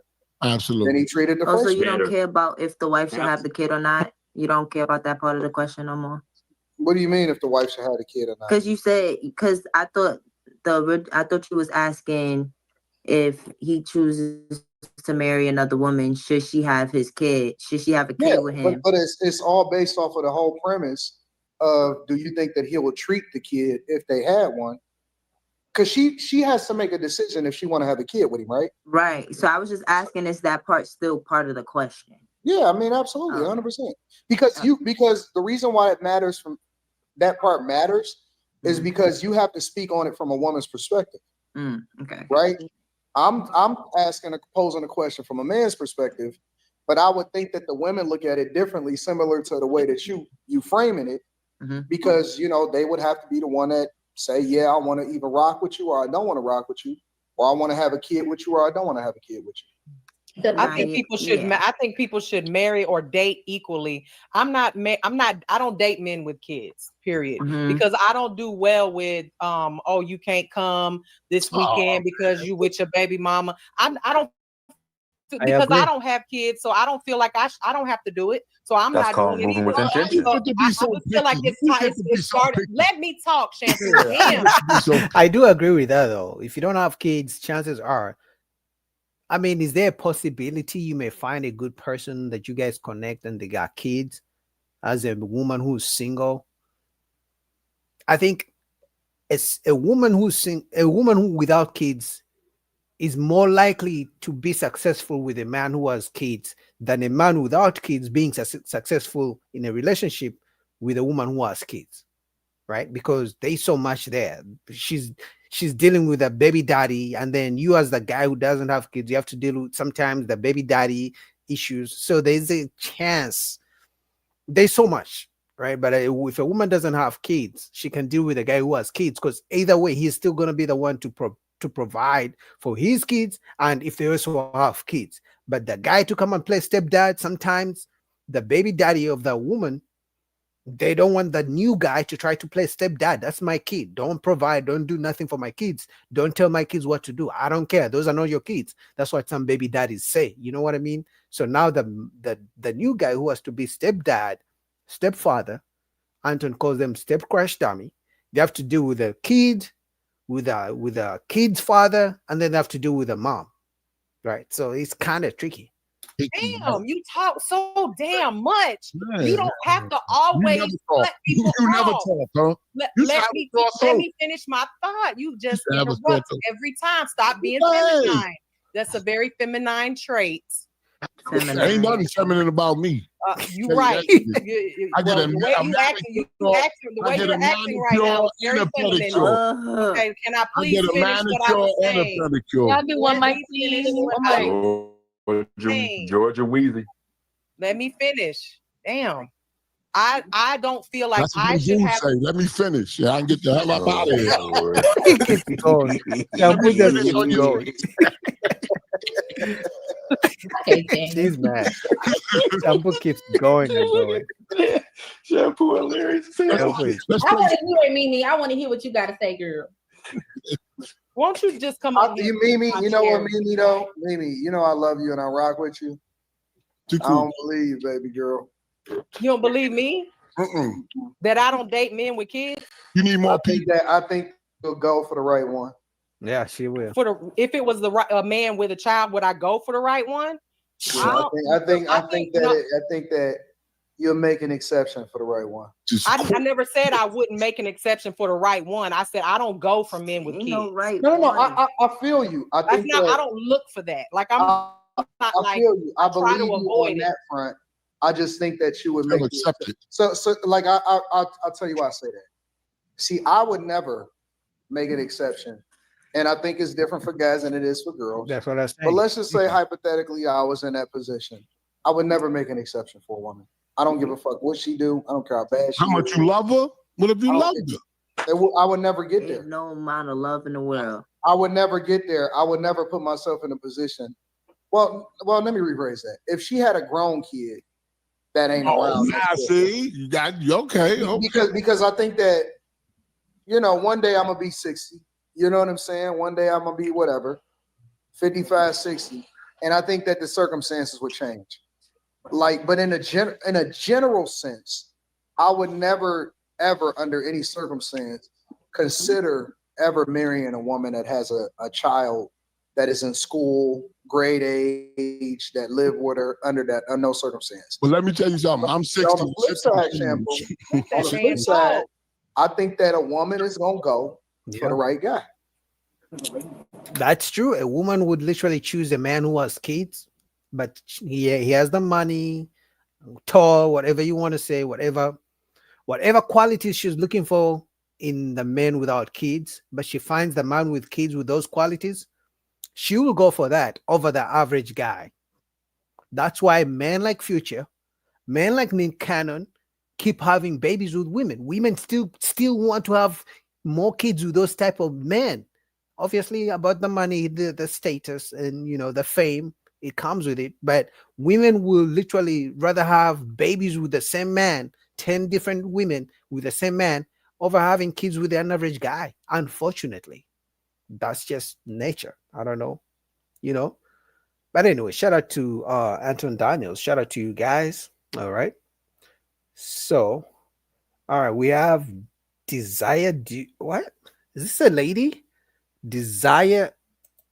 Never seen you in my chat. Welcome. I can't tell if you're a woman or a man because I can't even pronounce your name. Desire. Desiderio. Miss 7th. Maybe that's a woman. Welcome to the chat. Welcome to the channel. All right, let's get to the next video. So I did that. All right. Guys, like the video. We're still cooking. We're still in here. We're not going yet. Oh, Miss Mariam is in Texas.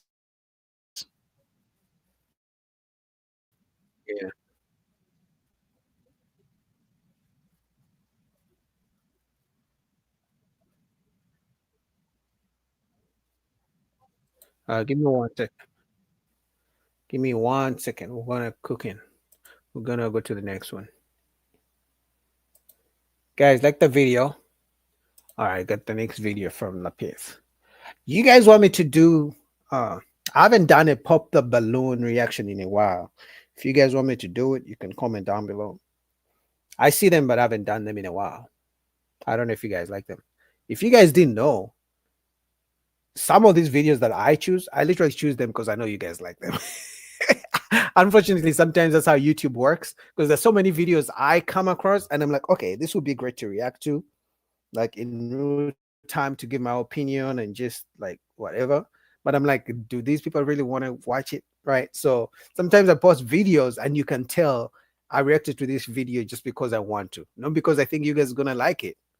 So you guys can comment down below videos that you guys, or I don't know, channels you guys want me to react to, because I usually put my Instagram in the description if you want. But all right, let's go. Teach women to value careers over men.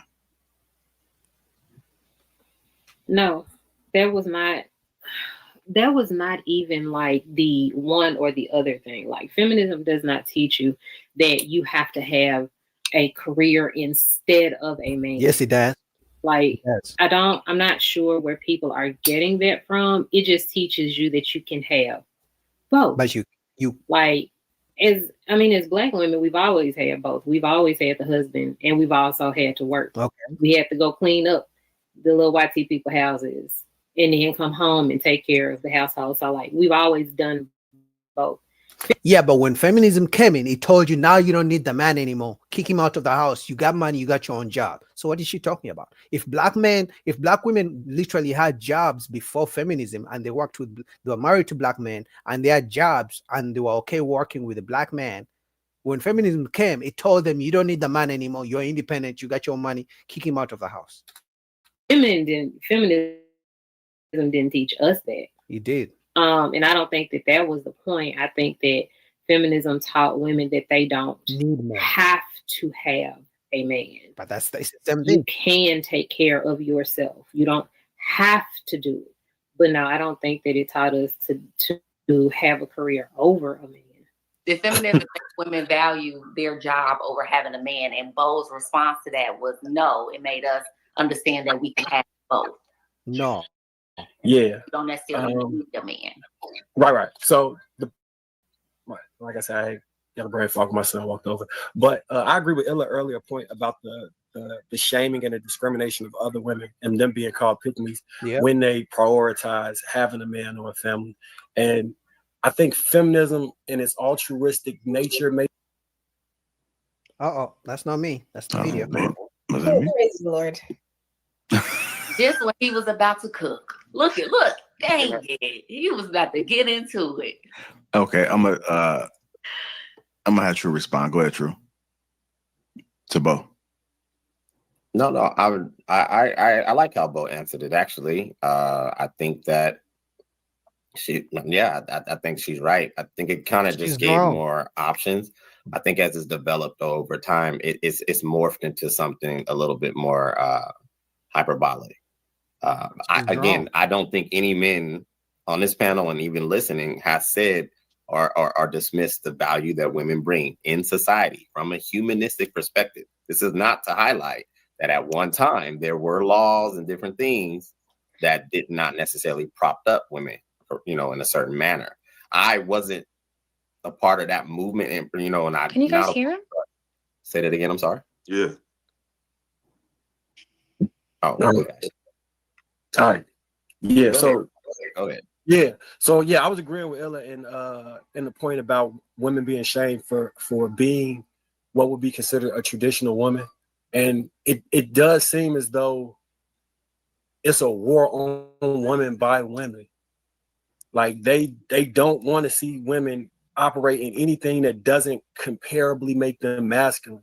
And it's a shame because that's where the in my opinion, and traditionally, historically, the power of women is in femininity, not a faux version of masculinity. And it's actually sad. The women who claim they're not protected usually operate in that faux masculinity, because most of the women that operate in the power of the femininity usually will have men stepping in the line for them. I'm not saying all men are good, but there's a large portion of men who are waiting to lay their life down and stand in the gap for women. But if someone is operating in faux masculinity, it's almost offensive to step in and help another man fight somebody. So it falls into that across the sphere. Can I just say something real quick? 2 seconds, style. He's right. When a woman chooses, so women don't like women who speak up, first of all, positively about men, because they call them pick-me's. But there's another thing women don't like. A woman who says she's prioritizing a man and the family over the career.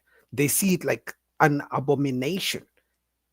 Feminists believe every woman should choose a career of a man.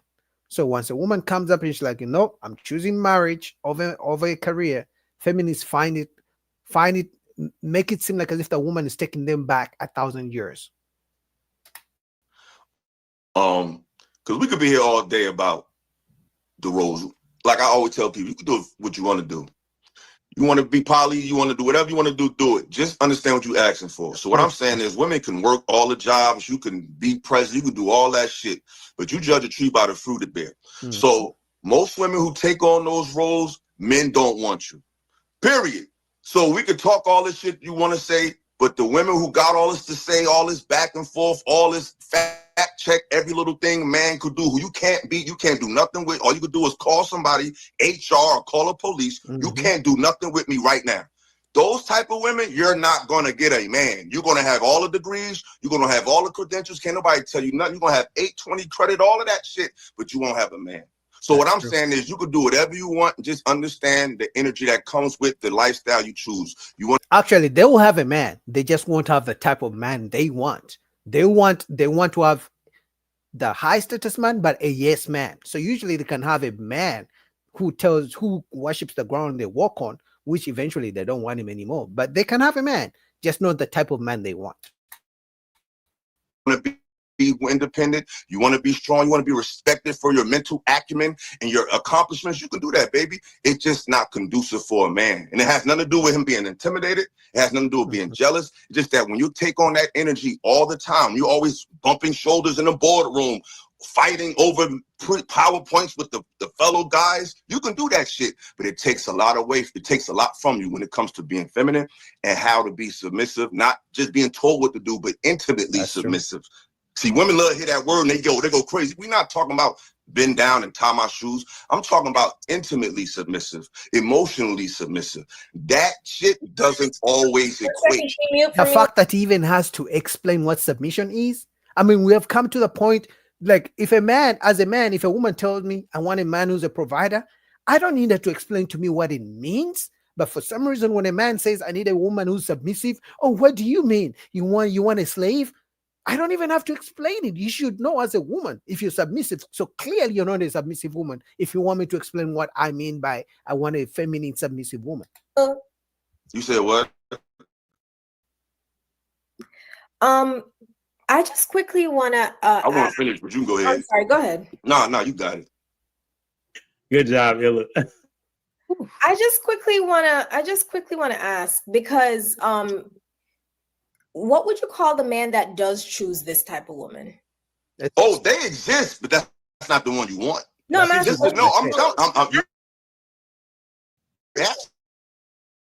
It's mostly a passive guy. Like, for example, right? There's a woman that goes around and she's proud because she got like 2 husbands, right?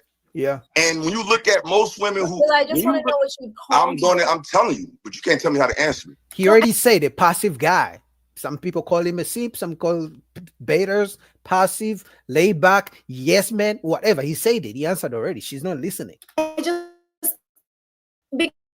I wanted to expound on my point. I want to finish my point. So just make your point and I'll respond. Because we all know what type of dudes do that. See, women can find a guy just to prove like, hey, he exists. Yeah, but it's never a guy that we respect. It's never a guy that can galvanize other men. It's never a guy that other women want. But can you get a man to prove a point like, hey, I'm independent. I talk any kind of way. And look, I got a man. You can get that kind of man, but it's never a man that nobody respects. What would you call him? He said a sucker.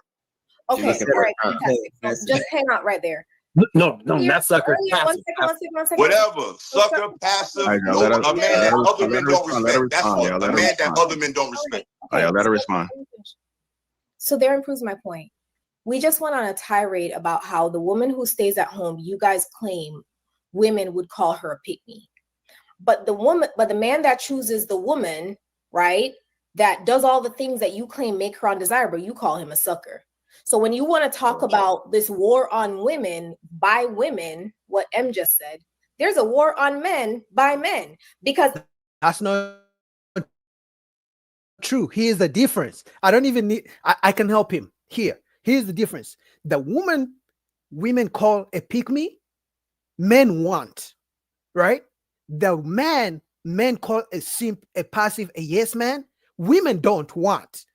A small minority of women want that type of guy. That's the difference. All the women that call pick-me's, men want them.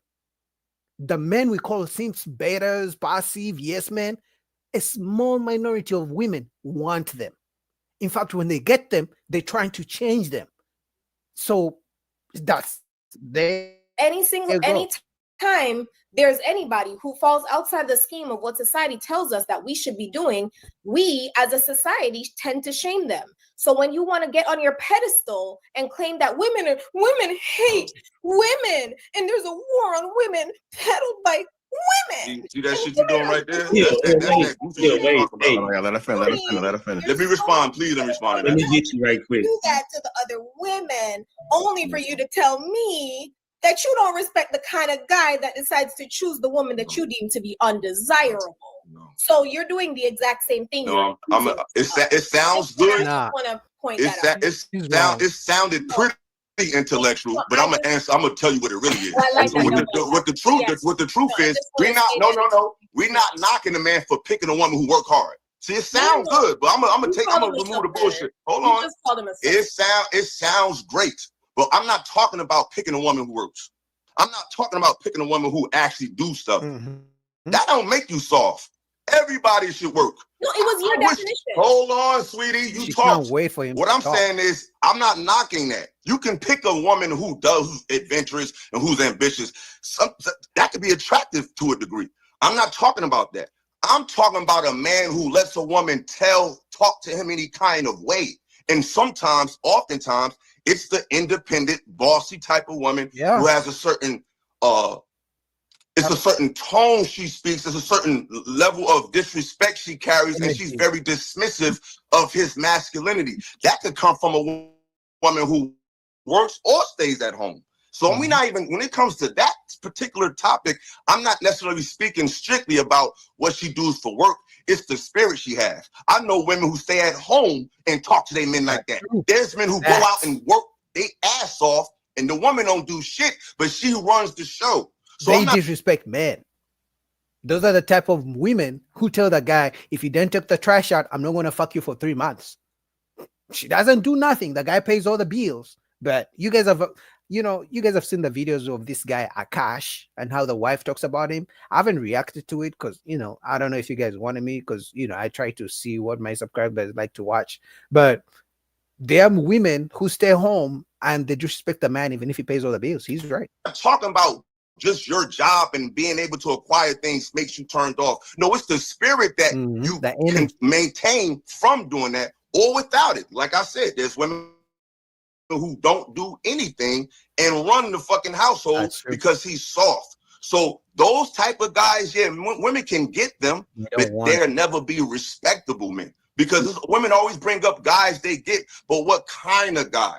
Is it the guy that just proves you have is he just a body? Or is he a man that other men are impressed by? Not because he got muscles and he's tough, just by how he carries himself. He has a certain decorum. Most women who are very dominant, or most women who think they can get multiple guys, it's never the A1 guy. It's always the guy that's just there to just, oh yes, I'll do it, baby. Oh yeah, you got it.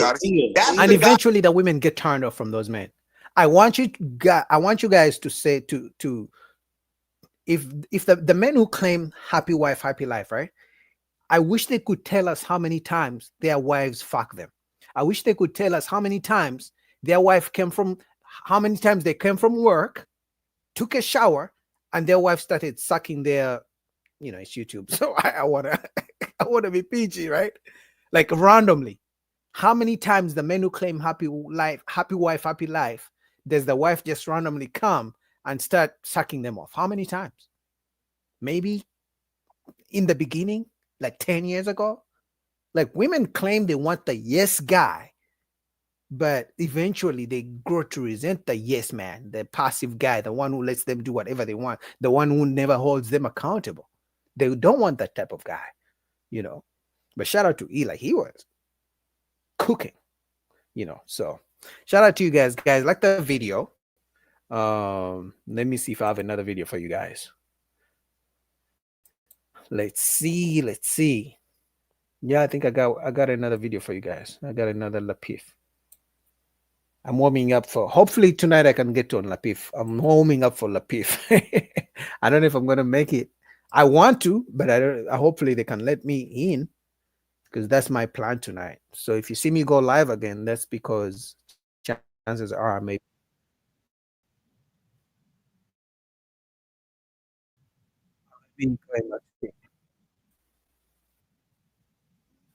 Give me 1 second. All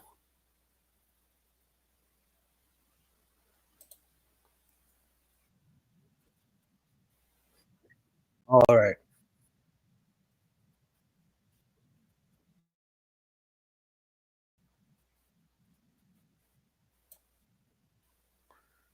Give me 1 second. Okay, let's go. Guys, like the videos you're coming in, please. Really appreciate that. You guys ready? All right, let's go. Women say they want providers, right? Right. So when a man goes to build a society so that he can earn something, so that he can take care of his family, that's what I'm talking about. When men built the society so that women could flourish, because that is the system that a man developed to take care of his family. Now, what we have here is women have the capacity to go earn their own money. They can go work their own jobs. They can do whatever it is that they feel they need to do for themselves, right? And that itself, in and of itself, was a societal decision, because men decided that, okay, although I'm responsible for protecting and providing for my family, my wife wants the capacity to go out and earn her money too. Or the women in my life want to go and be the best of themselves. That was a decision that the society generally, through the voting process is what I'm talking about, through the voting process, decided that women should have that capacity to do it. So what I find ironic is that although that right was given, women are still looking for providers. Why look for a provider or men to be able to provide and protect? Why do women want those qualities in men that they marry or that they have relationships with if men were so evil? Why do they want these provisions from men? So because that's true. They scream, I'm independent. I'm a boss ass bitch, but the man should still pay 100% of my bills. Doesn't make sense. I will answer that. But let me get some clarity from you first. Answer the question. I kind of get where you're coming from, but I think that I'm caught up on men going out and getting and building this society or this situation so that their women can flourish. When have Black women flourished? Because if we were always working, if we were not stay-at-home moms, and by and large, when did Black men go out and build this society and get all of these resources so that Black women could flourish? So if I can jump in real quick. All right. So if you think of everything at its base level, like this is what he means by when he says men built the society for women to flourish. To his point, when he says, you go out there, you do what you got to do to take care of the women and children that are underneath you. If you think about basic human activity, wife doesn't like being rained on. Man builds a hut over her head. She says she's cold. You sit there and blow on her and be like, are you okay now? I'll wave a fan. We build things to make the women around us, the women and the children around us, comfortable.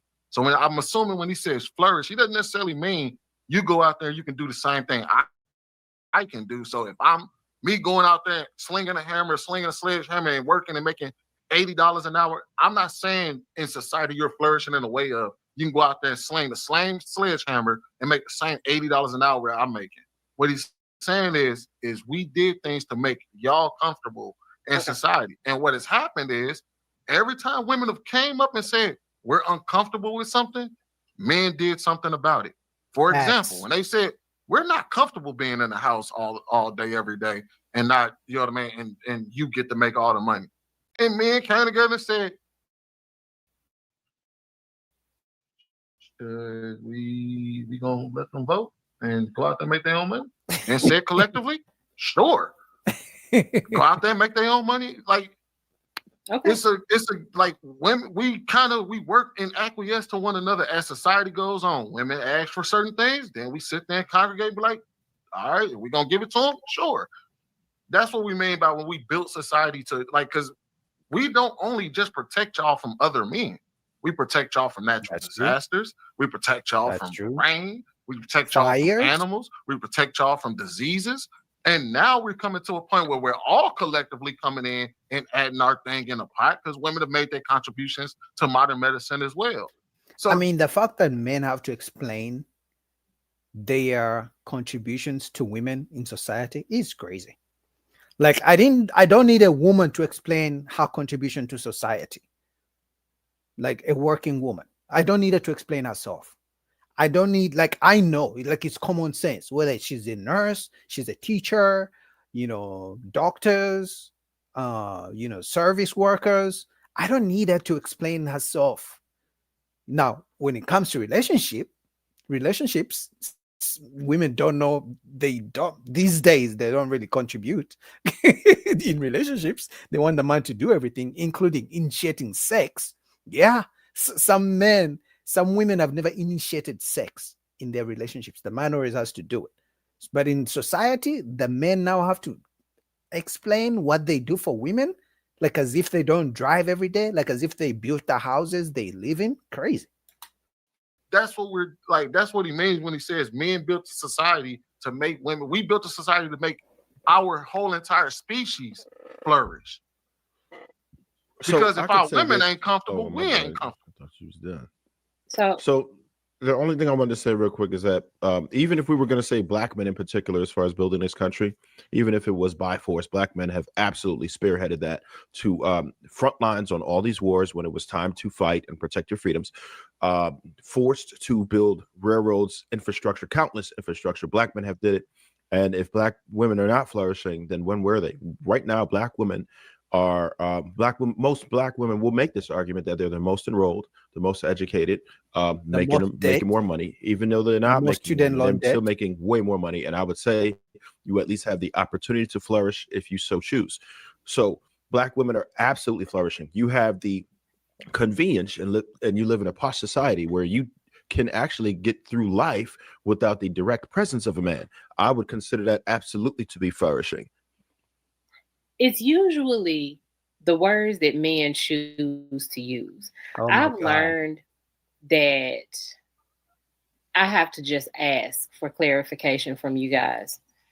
Because when you speak, you use words that just does not compute.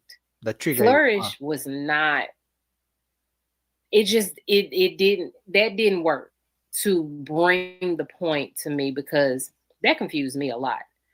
But let me answer your question, though. Here we go. The reason why women still look for providers is because men cannot let go of the word provider and submission and protection. What? You all do that. You all lead with money. What? This is not something that we are doing. When I tell you, I have never used the word provider so much in my entire life. I have never referred to a man as a provider. Never. You don't have to.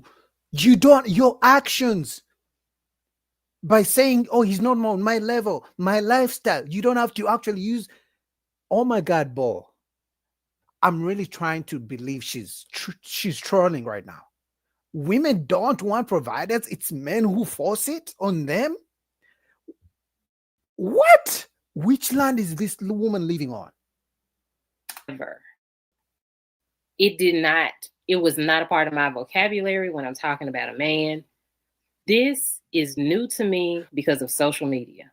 I saw a man as a man. Well, I saw a man as a person. Who pays on the first date? I would like for her to tell us when she goes on dates, who does she expect to pay for the date? That's what I want to know. When she's living with a man, who pays the rent? What's the split? Because there's got to be a split, right? 0, 100, 70, 30, 50, 50. What's the split? I would love to know, because she's talking a good game, but I can guarantee you her lifestyle and the experiences are different in her own life. The dehumanization of that word provider, the dehumanization of the word submit, like I'm a child or a slave or a horse. Here we go. Like I'm just it's the words. I don't. Oh my God. They're verbs, bro. So I have never see, guys. I'm not the only one frustrated. Amira is frustrated too, because everything she's saying, she's speaking like she's in 5th grade. I'm sorry. I'm not trying to be offensive. I'm just saying she doesn't make sense. Heard a man be referred to as a provider, as if you're your wallet. So if I'm being honest, women look for providers because, one, we are told that we need to look for a man that can take care of us. You're told? So you're adults right now. Okay, let's say you were told as a kid you should look for a man who takes care of you, but you finally make the money as an adult, as an independent woman who makes lots of money, and you have so many businesses. You should have the capacity to think, okay, my mama told me to look for a rich man, but now that I make my own money, I should look for a man that I'm going to go 50-50 with. They never do that. They still want a man who makes more. Now she's trying to hold the people accountable when she was a kid. No accountability whatsoever. Told by men that we need to allow them to take care of us. What? So if you don't want to be a provider, if you want us to be independent, because it's like men complain about being providers or women looking for providers, and then they don't want us to be independent. I'm not sure what part of the fence y'all want to be on. Do you not want an independent woman and you want us to look for a provider?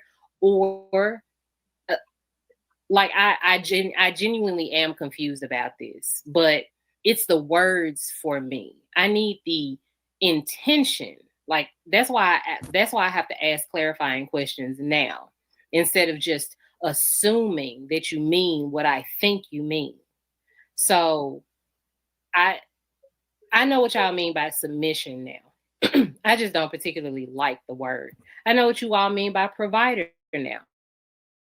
I just don't particularly agree with the word. That's all that is. It's really just the word for me. What? Oh my God. There is no way this woman. My head hurts. And my head hurts because I can't believe at her big age, she doesn't know what the word provider means or what the word submission means. And she needs men to explain to her what it means, when she can literally just look in her life experiences when she has been dating men. Who was paying majority of the bills when she was dating those men? Who was paying majority of the debts? What? Oh my God. So to answer your question, a few of them. One, so like this is how we get into like the circular thing, because I can make the argument that men are only saying that we have to be providers because women expect us to be. That's dumb. They demand it of us, and they don't necessarily have to use the word exactly. You are a provider. It's action. They find ways to disqualify us for money all the time without actually calling us providers or the lack thereof. That's simple. They would say things like they have picked for a certain income bracket, even though the income bracket is unrealistic. On their dating apps, they would pick on certain things based on aesthetics and not based on a man's character. They don't want to date. We would have conversations with women all the time, and they would say, "Oh, I just can't date a man that makes less than XYZ amount. It's just my preference." Yeah. They would say a number of things that would allude to the fact that they're looking for a man to earn a certain amount of money so he can provide for it. So, Bo, those points are valid, right? And they're not valid. Come on. Oh, I remember. In all honesty, lost your turn. In all honesty, men aren't particularly in love with some of those words too, like the provider. Just like women feel like they are sexually objectified, men are objectified by their finances, fetishized by their height, and a whole lot of different things that we see to be unfair too and marginalized, right? Like crazy for again, like Sweeney says, superficial reasons. So I think that if we were going to try to nutshell this, pause, the best thing for us to do to get some type of understanding, to me, would be like, all right, how can we meet in the middle somewhere, right? Can you at least understand what it is that I'm looking for? Can you I think that it would be, there is no meeting in the middle, unfortunately. And you know why? It's not that I'm not hopeful. It's just that for so long, men have told women, I don't care about your career. I don't care about your independence. Just be nice to me. Just be kind to me. Just be feminine. Just be submissive. And then we have women like Bo who say, oh, you want a slave. You want this. So there's no meeting in the middle because men have been saying this for decades. Since feminism, I don't care about your career. Your degrees don't mean shit to me. Or you're just intimidated by my degrees. You're just intimidated by my businesses. It's like, no, it's your attitude. Oh no, you just can't handle a strong black woman. Like, no, baby girl, no. So we cannot meet in the middle until women actually understand. They know what men want. They just claim not to understand it. Actually, matter of fact, I don't think they care to give men what they want. But as a man, you better be a provider. You better give them what they want. Because if you don't, they're going to express what they want. They're going to express the fact that men are not standing up. Men are not masculine anymore. Men are not leaders anymore. That's why they don't submit. But when men try to say you're not submissive anymore, then they're going to complain. Oh, you just want me to be a slave. Extremely helpful if both men and women were to look at what it is that's actually available, like what kind of men actually exist, you could write all the things down that you're looking for, but then you have to say, okay, what is it that I actually offer the opposite sex? I think that men do a better job at understanding what at least women are asking for objectively, right? We can try to at least reach these metrics. We know for the most part what type of finances we have is going to determine the type of women we have access to, right? Yep. We know we have to be well-groomed. We know we got to smell good. We know we got to have some type of swag, and we develop ourselves for women, to be frank. Do women make that same effort for men? No, outside of sexually objectifying themselves, not necessarily. Do women constantly say, you know what? Men like women with great figures. Do they get in shape? Men like women who are spiritually sound. Do they work on that? Right? Are you putting the right things in your body? Are you educating yourself? And not for the purpose of you obtaining a job, but to learn about what it is that men want. They don't care. So I don't think that's happening. I don't think that women are making nearly as many concessions as men. And we can't deny the fact that men absolutely need work, but the goalpost is constantly moving when it comes to women. As far as men, what they've expected, what they've always expected is what we've continued to expect. Women have a problem with us expecting what we've always expected, which would be consistency, which was what women asked for. But now that consistency would be called archaic. Now, no. They call it the bare minimum. Oh my God. Women come up with all sorts of terms for men. Now these days, women say, if you just take out on a date, on a dinner date, simple dinner date, they call it the bare minimum. It's like, what do you mean the bare minimum? Like, I could have stayed at my place and you're calling it the bare minimum? Okay, let's assume I'm doing the bare minimum. What are you doing exactly? Exactly, you're just showing up. They call it the bare minimum just to take on a date. They call it, it's like, that's the bare minimum. You should be doing more. It's like, I just met you for the first time. How do you expect me to go all out when we know 90% chance after this date, after I pay for the food, you're going to go home and text me, oh, it was good, but I didn't feel the chemistry. I just didn't feel the vibe. It's not you, it's me. You'll find someone better for you. You know what I mean? because you guys know, guys in the chat, let's be honest. You know, if you go on dates with 10 women, you know, chances are 9 out of the 10 women are going to send you a text saying there was no chemistry after you paid for all the food.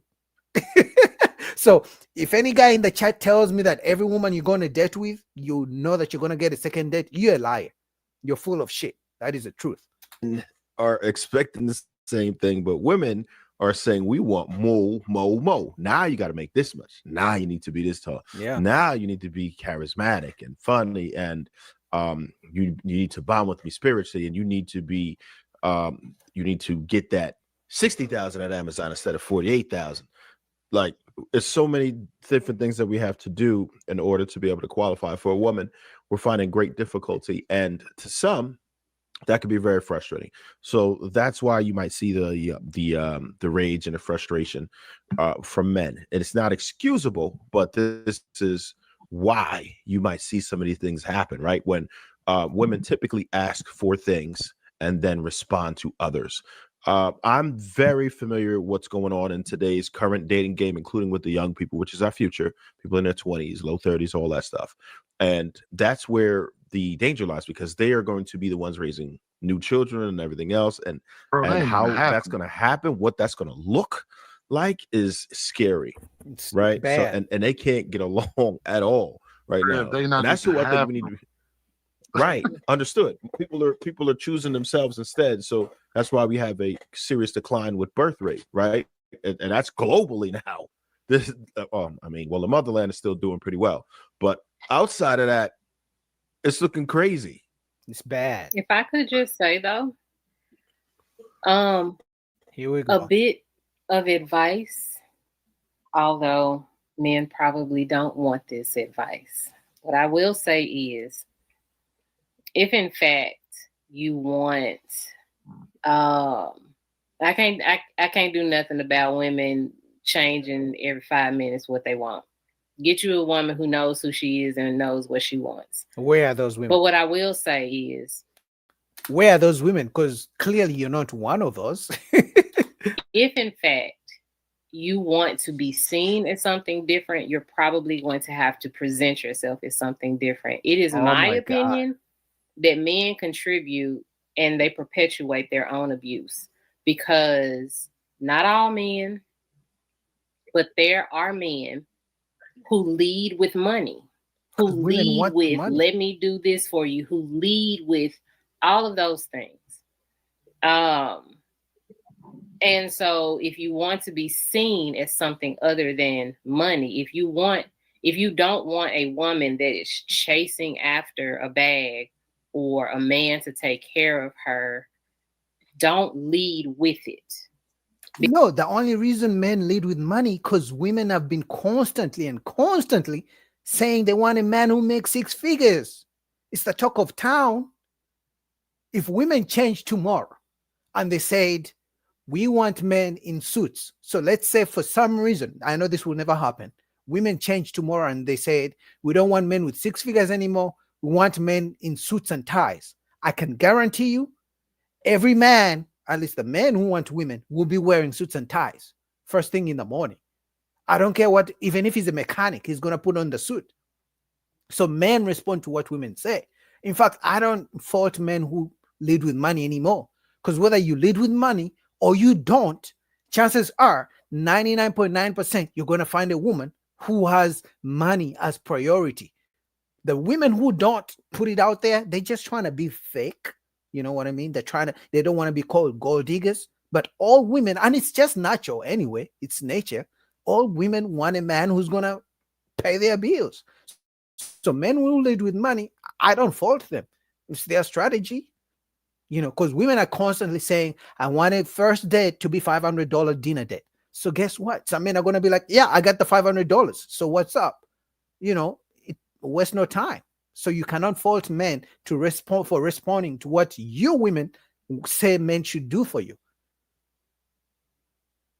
Mariam, you're right. She just talks and talks and talks, you know, crazy. Boy, man.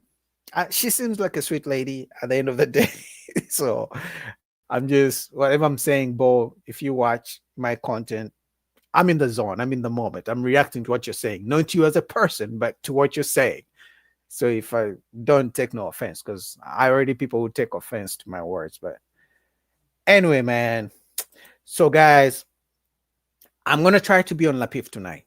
I'll go if they go on tonight. Hopefully it will be ladies' night because I forget when, because sometimes they have a men's night only.